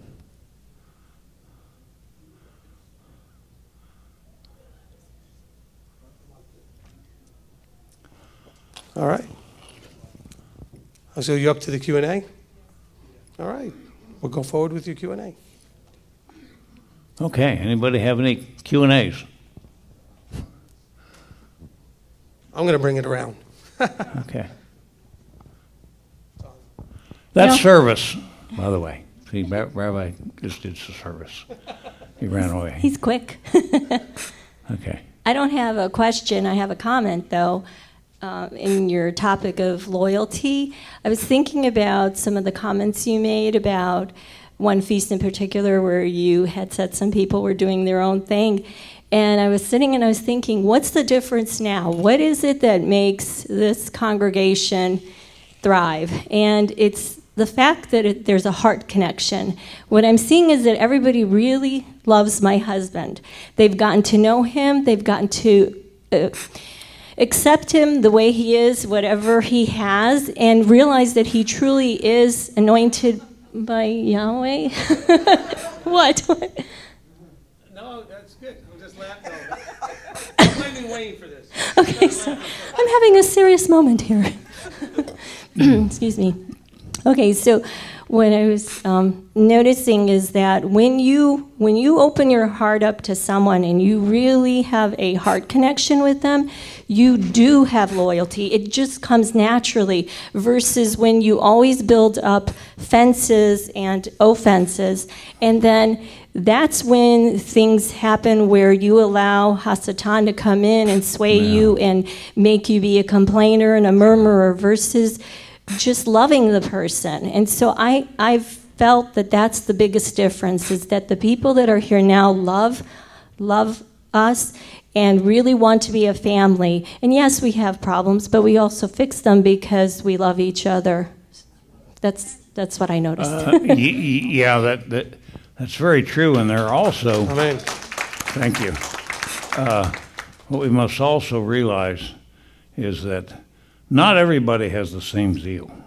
And there are signs, there are little signs that someone is losing their zeal or losing their loyalty, you know. It's just like I said when we were at Sukkot, I think our second Sukkot, people who used to say Rabbi Steve now said Berkson. Yeah, that's a sign. That's a big sign. It's a big billboard. Look out. And it's not just that. It's other things. Murmuring, complaining, kvetching, going off in little cliques and forming groups to complain, to murmur, to gossip. So, go ahead, Rabbi. I mean, you know, and the reason I was laughing over here is just because it was the part of, you know, understanding that people have their issues, they have their stuff. You know, you can love a thing, and the thing is exactly, you know what it is. You have the thing, you know what the thing is. I mean, if it's your car, if it's your this, your that. But guess what? As soon as that car, because it is a car, starts breaking down, you might not love it as much as you used to. Or starts giving you issues, or starts becoming inconvenient, or costing you money. See, to truly love something, you have to accept it in totality. You have to understand and say, I'm accepting you, or whatever it is, with all that you are. Totality. And see, and that's the thing, is that when people have been interacting, and the body in general is doing this on a regular basis, they're interacting from the point of view of, I love you as long as you're what I want. But don't have any of those rough spots, and don't, you know, step on my toes or do whatever it is that, you know. And so the difference I think that my wife was trying to talk about is that we now have a group of people that are showing and demonstrating their love for us in leadership and for the rest of the group, knowing that the group is imperfect. They're not perfect. We all have our problems, and we love each other on top of that anyway. And you really, I don't think, you put that term in there properly unless it includes all the blemishes, the warts, and everything else. And you have to have that as part of it. I mean, that's kind of what happens when you get up there under the chuppah and you say, I do, and you want to get married. You're accepting all that the other person is. Right. And then when you realize that's not what you meant, and you call me. And I say, wait a minute, no, you got under that chuppah and you meant including all of that stuff. All right? Well, I didn't know about that stuff. Well, that's because you didn't know how to date properly. Okay? None of us really are taught how to date properly anyway, so you don't find out a lot of that stuff till after you get married. Right. But if you really love the person, do you love the person or do you just love their behaviors that you liked when you met them or certain things they do for you? Are you loving that or are you loving the person? And to love the person, you have to know where they're coming from. You have to know their heart. You have to know their character. Okay? And so you may love the fact that they are, they act like a character. Well, that's great, but do you like their character? I mean, do they have the type of integrity or character, whatever, that you can really, fall in love with? Because behaviors is what everybody whines about. They come to me and say, well, I don't like my husband's behavior. I don't like my wife's behavior. They don't say the word behavior. They say, I don't like that he does this or she does that. These are all behaviors. I get that. But what about the person behind the behavior? Underneath those behaviors is still a person. Okay, and I think the congregation, as my wife is trying to point out, has made huge strides getting past only focusing on the person's behaviors and getting to know the person underneath all that. And that's the beautiful thing. Okay, and that's what's made a huge difference in this group in the way we've interacted and developed as a congregation, I think, is because before that, it was much more surface and people just looking at behaviors and deciding whether or not they want to stay here based on the behaviors. Okay, well, we don't, I had a pastor years ago who used to say to me as I walked by, he kind of grabbed me, he goes, hey, I go, what? He goes, you behaving? I said, all the time. He goes, what? I said, well, good or bad, I'm behaving. I'm always behaving. Okay? But he would do that. He would go out and grab me. He says, you behaving? Absolutely. All day, every day. Sometimes it's good. Sometimes it's not so good. But there's a person that behaves good and bad underneath all that. And what do you feel about that person? Because that person is both. That a person that can irritate the life out of you and also can make your life the happiest you could ever imagine. That same person could do both. Because if you didn't care, they couldn't really do both. So the more angry that person can make you is because you care too much. Or you care just enough, and you should realize they shouldn't get you that upset because you care that much. Because if you didn't care, they couldn't upset you. Amen. It's because you care that they do. Amen? Amen. All right, that was my mini sermon. Okay, who's next? Okay, coming around. How come every time I get up here, everybody's afraid to ask questions? I don't know. That's because when you're up here, they ask dozens. Because your teachings are so much more thorough. No, They've got no, nothing no, to no. say. I wanted to thank you. Not really a question, but I wanted to thank you. I was very, very nicely put together. I got lots of exercise. Thank you for the page turning. But just thank you. Mind sufficiently blown. Okay, excellent. So you see, her mind was sufficiently blown. See, that's why there was no questions. You blew up everybody's minds. Okay, who's next? I like to blow things up. There you go. By the way, I have a grandson, and he got in trouble when he was a juvenile delinquent for setting off pipe bombs in different cornfields and so on. And so he went in the Army, and where'd they put him? In demolitions and artillery. And he says, hey, Mom, before the cops wanted to put me in the juvenile hall for blowing things up, now I get medals for it. There you go. See? Nothing wrong with the kid, just had to give him the right job. That's right. Make use of his talents. He needed an appropriate outlet. That's right. That's it. Anybody else? Okay, Dawn. Again, not so much of a question. You mentioned that patience And that was part of, I guess, the sojourning together, and part of that being not having a building and kind of sticking together.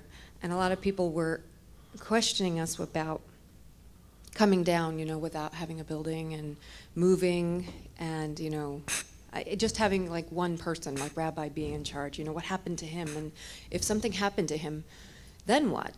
And so a lot of different thoughts and questions kind of hit us. And this really nicely put everything kind of in perspective for us. This sermon? Is it? Teaching. Was perfect, almost like the nail on the head. And we struggle with each other, but that's part of the journey. And I was passing notes, I'm sorry, in class, but it was to Julie, so I think it's okay. Somebody had said something to me, and I kind of took it up as something humorous. Nate used to teach Taekwondo as well, and we did a lot of stretching, and so that kind of fit together with this, and it's, blessed are the flexible, for they shall never be bent out of shape. That's right. Amen. So if we can just learn to kind of stretch a little bit with each other, whether we're here or whether we're there, or whether we're wherever the cloud happens to move, I think we'll be okay. And it's not necessarily that we just moved down here for Rabbi, but for all of you. You guys are our family, and that's why we're here. Amen. And blessed are the big wheels, for they shall not go around in circles. What was that one? Blessed are the big wheels, so they shall not go around in circles. There you go. There you go. Well, don't worry, Don, about anything happening to me. Rabbi Tom already told me I'm not allowed to have anything happen to me. That's right. Yeah. He said that many times. He says, Rabbi, when you go on trips, you have to come back. Yep. And so I have said that. Now, if we look at scriptural precedent, it should be hopefully no problem until Abba allows the time for me to transfer and teach and disciple the other people that need to be transferred and discipled to. And so, as he provides that, that'll happen. That's what happened with Moses. Is what happened. We see this with all of the leadership. The people were brought into play, who could then be trained, and then the leader was able to move on, and whatever had to be done. Well, this does cause me a little bit of a problem. I have ambivalent feelings, because I've always said no link in the chain is indispensable. But I cannot imagine this link not being part of the chain. I can't fathom it. I can't. I appreciate that. I appreciate that. And I have to tell you, some people would not necessarily expect this or understand this, but the person that misses me the most and is the most happy when I return is him. Rabbi Tom is great that way. And it's funny because we did have somebody in the congregation not too long ago, but long enough ago, who was all excited when he got here, thinking that he would mentor me and that I would have an older wise mentor of some sort. And he had to explain to us, no, I'm here to be under him. And that person didn't quite get that. So and I can appreciate that, because what I get from him, I didn't hear the message because I was out there teaching the children, and we had a really great class, by the way, with the Gadol class out there. But I can tell you, if the topic was loyalty, I don't sense anybody more loyal than I sense from Rabbi Tom. I mean, I definitely feel that loyalty is so clear. Okay? And so he is definitely a guy who can talk on the subject, because he understands loyalty. He understands it very clearly. Okay, on this side, Stephanie? I'm used to standing still up there. I get to move around. Rabbi Tom, it seems that you have spurned an awful lot of thought, because I too don't have a question, but you made me think of two things that my mother used to always say to me, so I'm going to share with you all my mother's wisdom. The first thing is, and now coming into this walk, I know that we're supposed to learn how to think Hebraically, but because we were raised with Western thought, love is very much a feeling. So when we're looking at that loving commitment, love is a feeling. My mother used to always tell me, love will ebb and flow. That feeling will come and go. But in marriage, she told me this before I got married, she said, that's a choice. So when you get to that commitment part, the commitment is a choice. So if you look at it from merely the Western perspective, that loving part will ebb and flow, but the commitment is a choice. You have to make a choice to stick with it, regardless of how you feel. Because we don't want to be, the driven by your feelings is that wind of doctrine kind of idea. that was one thing. And then there was another thing that you said. You talked about people who need to leave. And my mother said to me one time, wherever you go, there you are. And sometimes you have to, then it goes back to what Rabbi Steve's been teaching us an awful lot lately, is we need to look at ourselves and what we're doing. And so if we think that there's some offense that we've taken up that we feel that we need to then leave, we have to remember, wherever we go, there we are. And whatever offense you had before, you're probably going to find it again. And you're going to get, you're just going to keep traversing. So anyway, mother's wisdom for you. Well, speaking of mothers, before Joanna and I were married, she had a talk with her mother, and her mother said, "Why do you want to marry this guy?" And Joanne says, "Oh, because I love him." And her mother says, "No, you don't." She said, "Yes, I do." She said, "No, you don't. You don't really know him well enough to say that you really love him. You have real, true love for him until you've been married 5 years. And maybe you see him in his T-shirt sitting watching a game and drinking a can of beer. Is this the guy I love? Of course, not that I drink beer, but nothing wrong with it. Or I see Joanne come down in the bathrobe and her hair in curlers, and she's not the glamorous girl that I took out on a date, and I still love her. See? We love one another. So that's what love. Love is not just feelings or emotion. That's what I got. And by the way, speaking of mothers, I put a thing on Facebook. Today's June 30th. If my mother would have been alive, it would be her 100th birthday.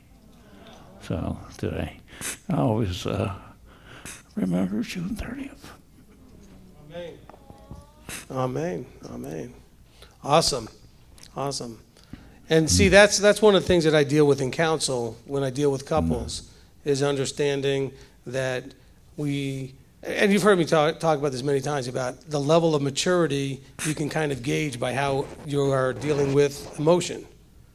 I'm not saying that we shouldn't be emotional, but it's how emotions fit into the picture. Is the emotion a natural outflow of something, or is it the thing that's actually driving the decisions and the actions? So is it a fruit of something, or is it actually the driver of something? And so if the emotions are the driver, that's when we end up in problems, okay? So we make decisions because of the emotion instead of having an emotion because of the decision. You see what I'm saying? So because sometimes people think that I'm like trying to promote this unemotional, like, Vulcan thing or something, We'll just talk and never have an emotion or anything. No, I love to get very emotional and exuberant and all that stuff, as long as it's an outflow of something that was decided to be done and chosen as a direction or whatever through a less than emotionally driven point. In other words, a more rational, logical thing. Okay, when you make a choice to be here, okay, and move to be with people that are now your extended family of people you never knew before, that might create an emotion. You may feel I saw that emotion from Michelle looking over at Dawn and, we love you, we're glad you're here. But that's an emotion because of decisions that were made not emotionally. Okay? You had to think through the decision to come down here and make it not an emotional reason to come or not come. You didn't want to not come because you were afraid or concerned and all these other things that would be an emotion creating that action. But the emotion comes after. Okay? And so that's really good. If we can start to learn that and not be emotion junkies and emotion driven, because we really become emotion junkies. We love to be angry, we love to be sad, we love to be upset, we love to be, depressed, we love to be overjoyed and whatever it is, and we just have no control over that. We're limited. And so that will then affect our decisions, which affects all our loyalty issues. Because then we're only loyal, quote unquote, or behave in a loyal way to the people that maintain our level of emotion that we're looking for. Okay? Because they're feeding our emotional addiction. So as soon as that stops, we're no longer loyal anymore. That's right. And so we can perceive things in a very, very different way. All right, who's next? All right, let me bring it back to Kurt.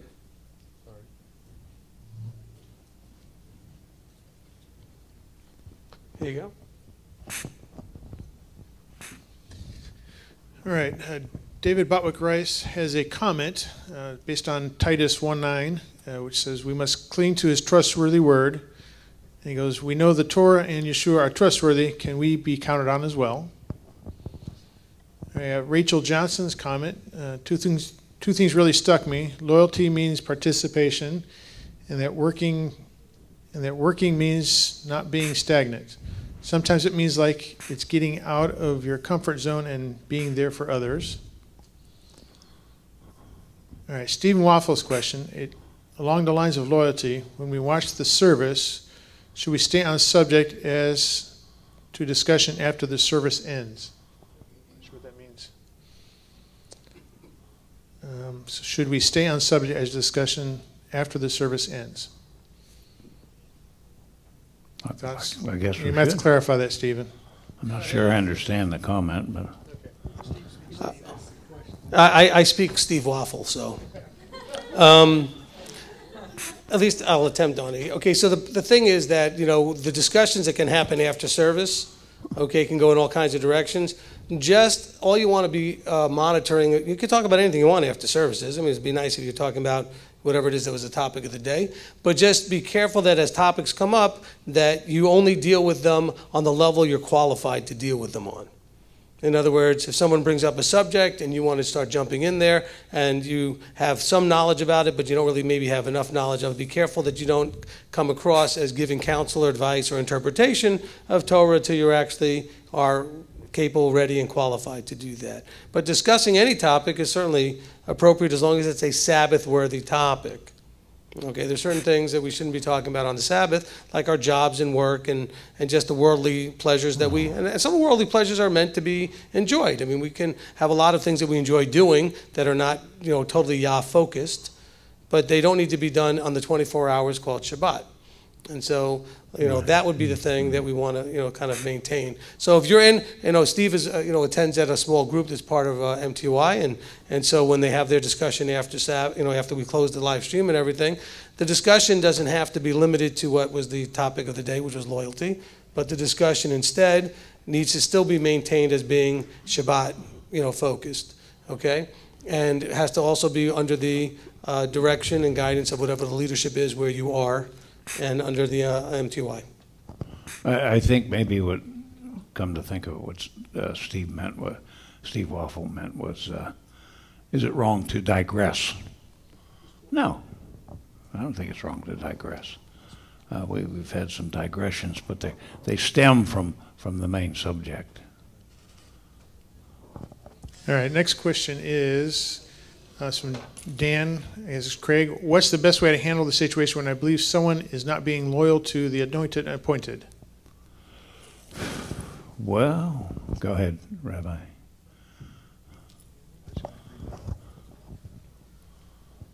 What part do you want me? Well, okay. Is he going to answer this one? What I just asked. Yeah. And what was the other one you wanted to say? I just said what that is. Okay, I'll look at that in a second. Okay, so for Daniel Craigie, so Dan, basically, we have to remember our limited roles. If you see something, it depends on your relationship with the person. Where am I looking, over here? What Craig's got me? Okay. It really has to do with your relationship with the person who you're talking about. If it's someone that you don't really have much of a relationship with, there's not a whole lot you can do necessarily without causing a problem. You might want to gently approach them and try to understand, you know, why they're behaving the way they are. If you think that the person's disloyalty is possibly going to cause a rift or division of some sort, you may want to bring that to the leadership's attention. But understand that you're not doing Lashon Hara necessarily. You're not doing evil tongue. You're trying to let someone know who in leadership, hey, this may be a potential problem. I don't know. I thought you needed to know about it. As opposed to going, well, do you know what so-and-so's saying about you? That's two different ways of doing it. Now, if you have a relatively close relationship with the person, you may want to talk to them and say, this is what I'm starting to sense. It looks like there's some sort of a problem here between you and the leadership. Have you talked to Rabbi about it? Have you talked to leadership about it? You know, you ought to go work that out, because what will happen is when people are having loyalty struggles, they want to go ahead and litmus test whether other people are feeling the same way. So they're going to go around looking for people that feel the way they do and try to kind of get a little gathering together of people that are all wanting to agree negatively against whatever it is that they're wanting, that they're having their loyalty struggles with. All right? And so, that can really split a congregation, and we've seen that many times. And so you got to be aware of that. So, the first thing that you want to do, if your relationship warrants it, is to say, I hear you, because you're only going to know about it because you're going to observe either their actions or hear them saying stuff. A lot of times it's their rhetoric, what you hear them saying, that lets you know there's an issue. Because you'll hear them saying things negatively or actually openly against the leadership. And that's when you want to say, by the way, instead of talking to us about it, I just want to make sure that you've actually already talked to the leadership about it. And almost always the answer is going to be no. Okay? And so you might want to say, well, listen, then I don't want to hear this. I don't want to be involved in this conversation until you at least go and talk to the leadership about it. You don't have to participate in it. If it's happening around you, you can say, I'm not going to be involved in this. I'm going to have to step out of this conversation. Okay, so hopefully that answered Dan Craigie's question. The other question was? I can't see with my glasses here.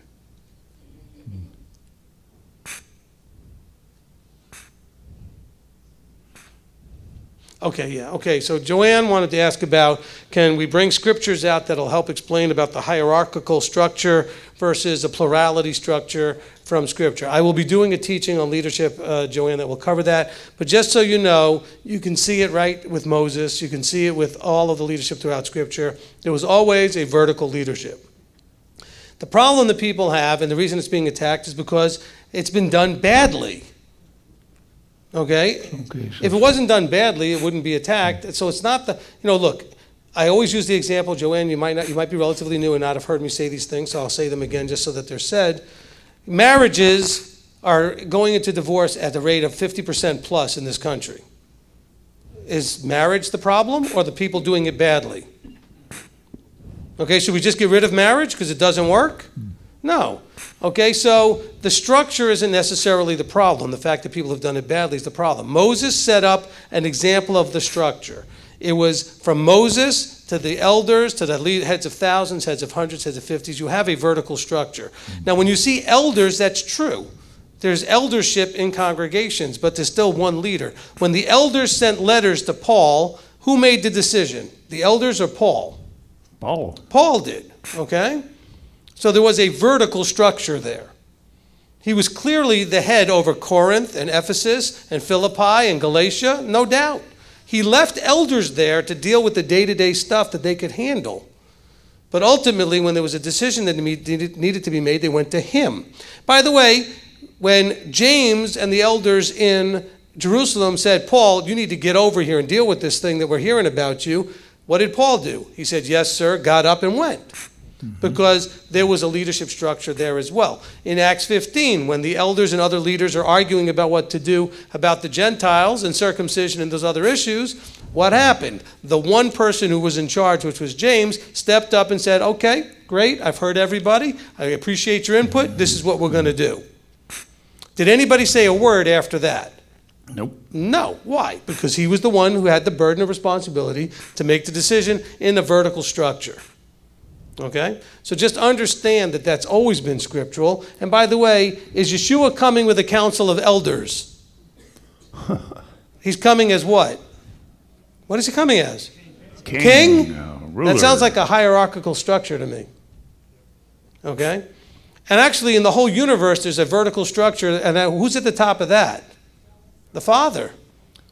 Okay? There's one at the top and then others that then are following the one at the top. Now, the problem is that's a dangerous structure when it's implemented badly. It lends itself to abuse. It lends itself to all kinds of terrible things. It still is his structure. Because it's also, when done right, the most effective structure. Because I can tell you what, you want to see a structure that never really works over the long term? Go ahead and form your council of elders and get your little circle that goes around like they're on the wheel of the hamster, just spinning their circle around. And see what happens when that council has people leave and new people come in, and how quickly a whole congregation's look, feel, and everything else changes. See, the leadership is about the vision. Not division, the vision. Okay? Vision is not given to the people, it's given to the leaders. The leaders then share the vision with the people. That's scriptural. Without vision, the people what? Okay? Perish. But the people aren't given the vision. It was given to Moses, then it was given to the 70, and they shared it with the people. The people didn't all get the spontaneous vision about everything to go on. Now, Yahweh did try to talk to them all at the same time, but they didn't want that. He said, well, that's, you know. But he also told them every time anything came up, he said, my chosen one, Moses, he said that to Aaron, he said that to Miriam, he said that to all the ones that tried to rebel, this is my leader. I work through a vertical structure. All right? So the leader then has the burden of responsibility of protecting and implementing the vision.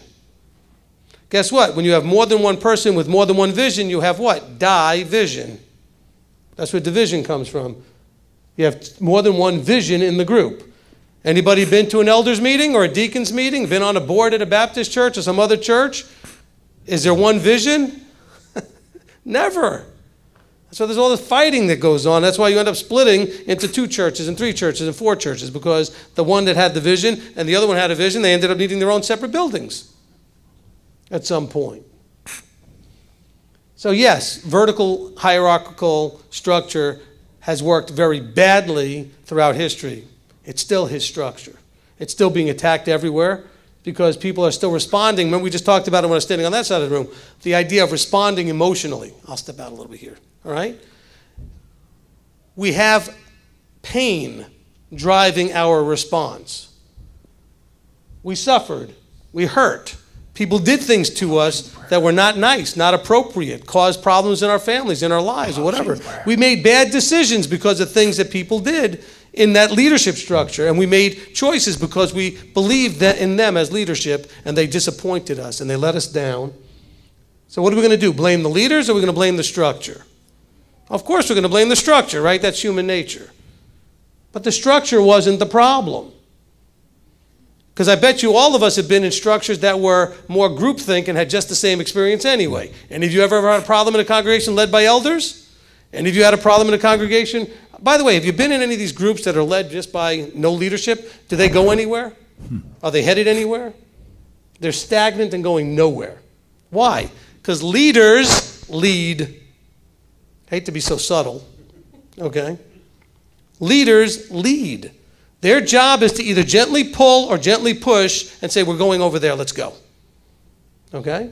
Now, you follow because you want to go where they're going. If you don't, then don't follow that leader.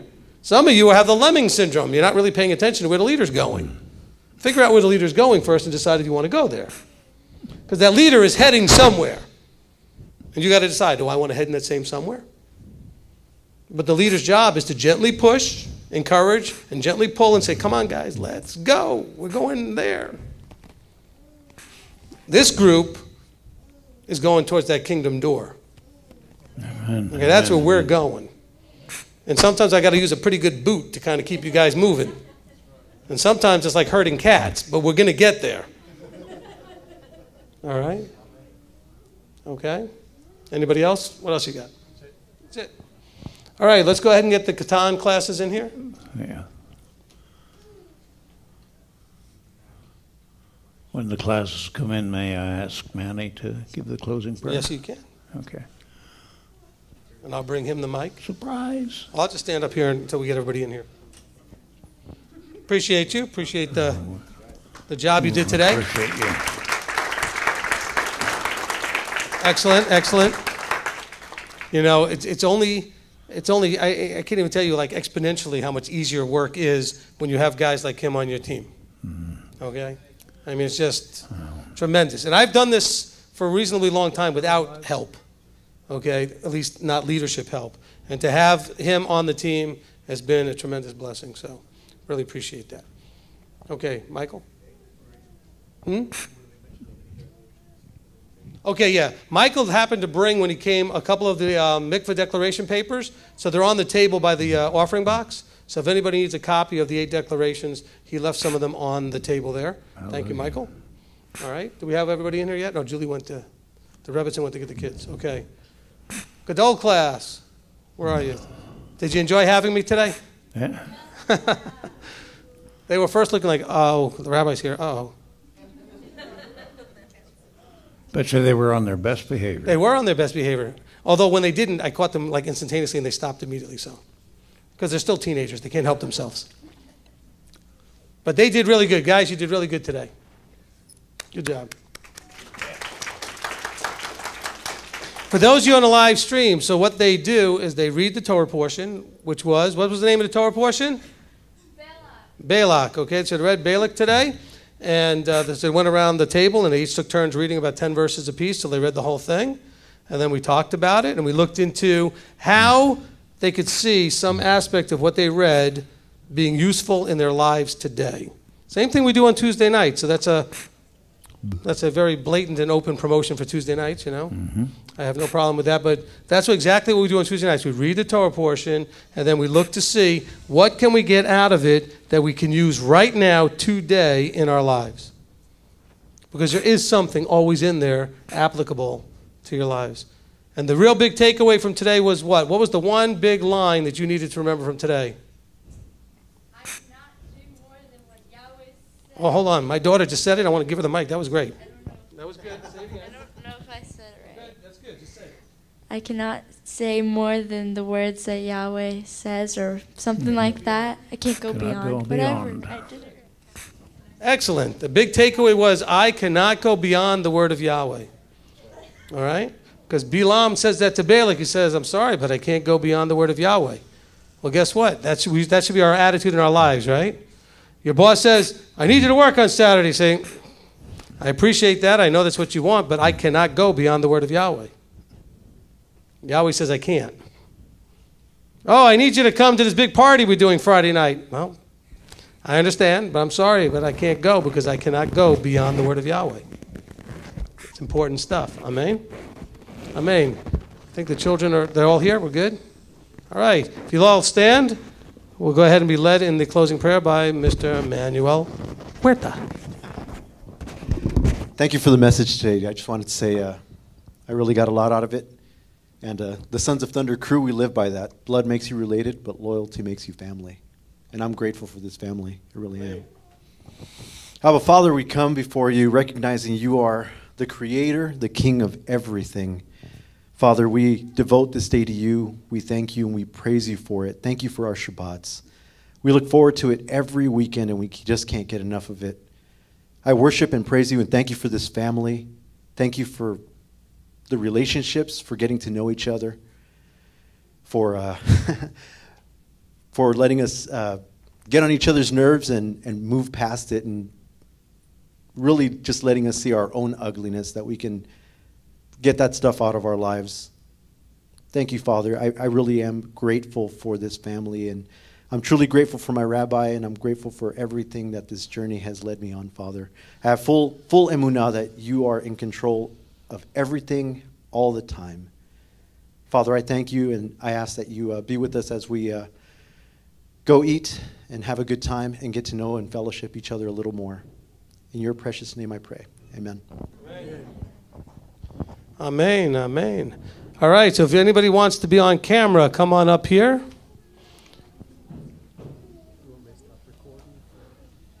Have your coins ready.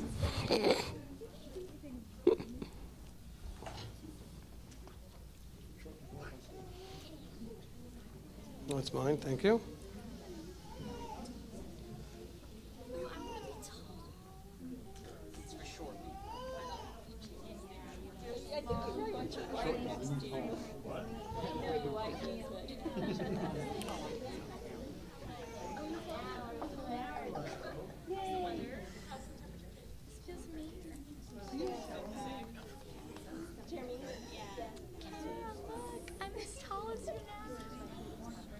Okay, so once we get everybody up here on the front, up on the in the front here.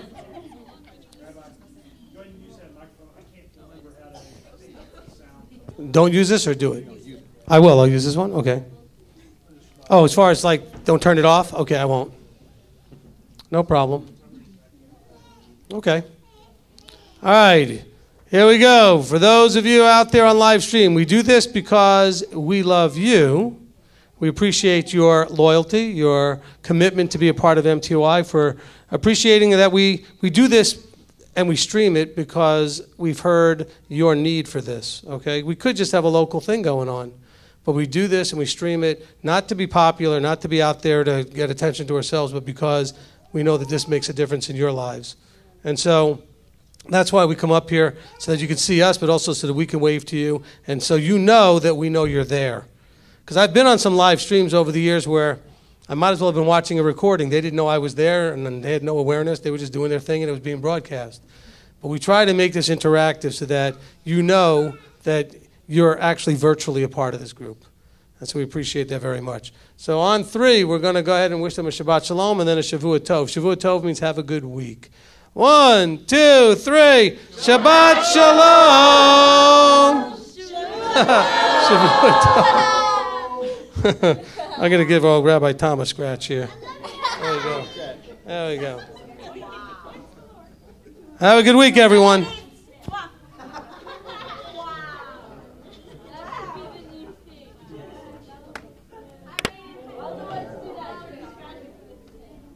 All right, guys.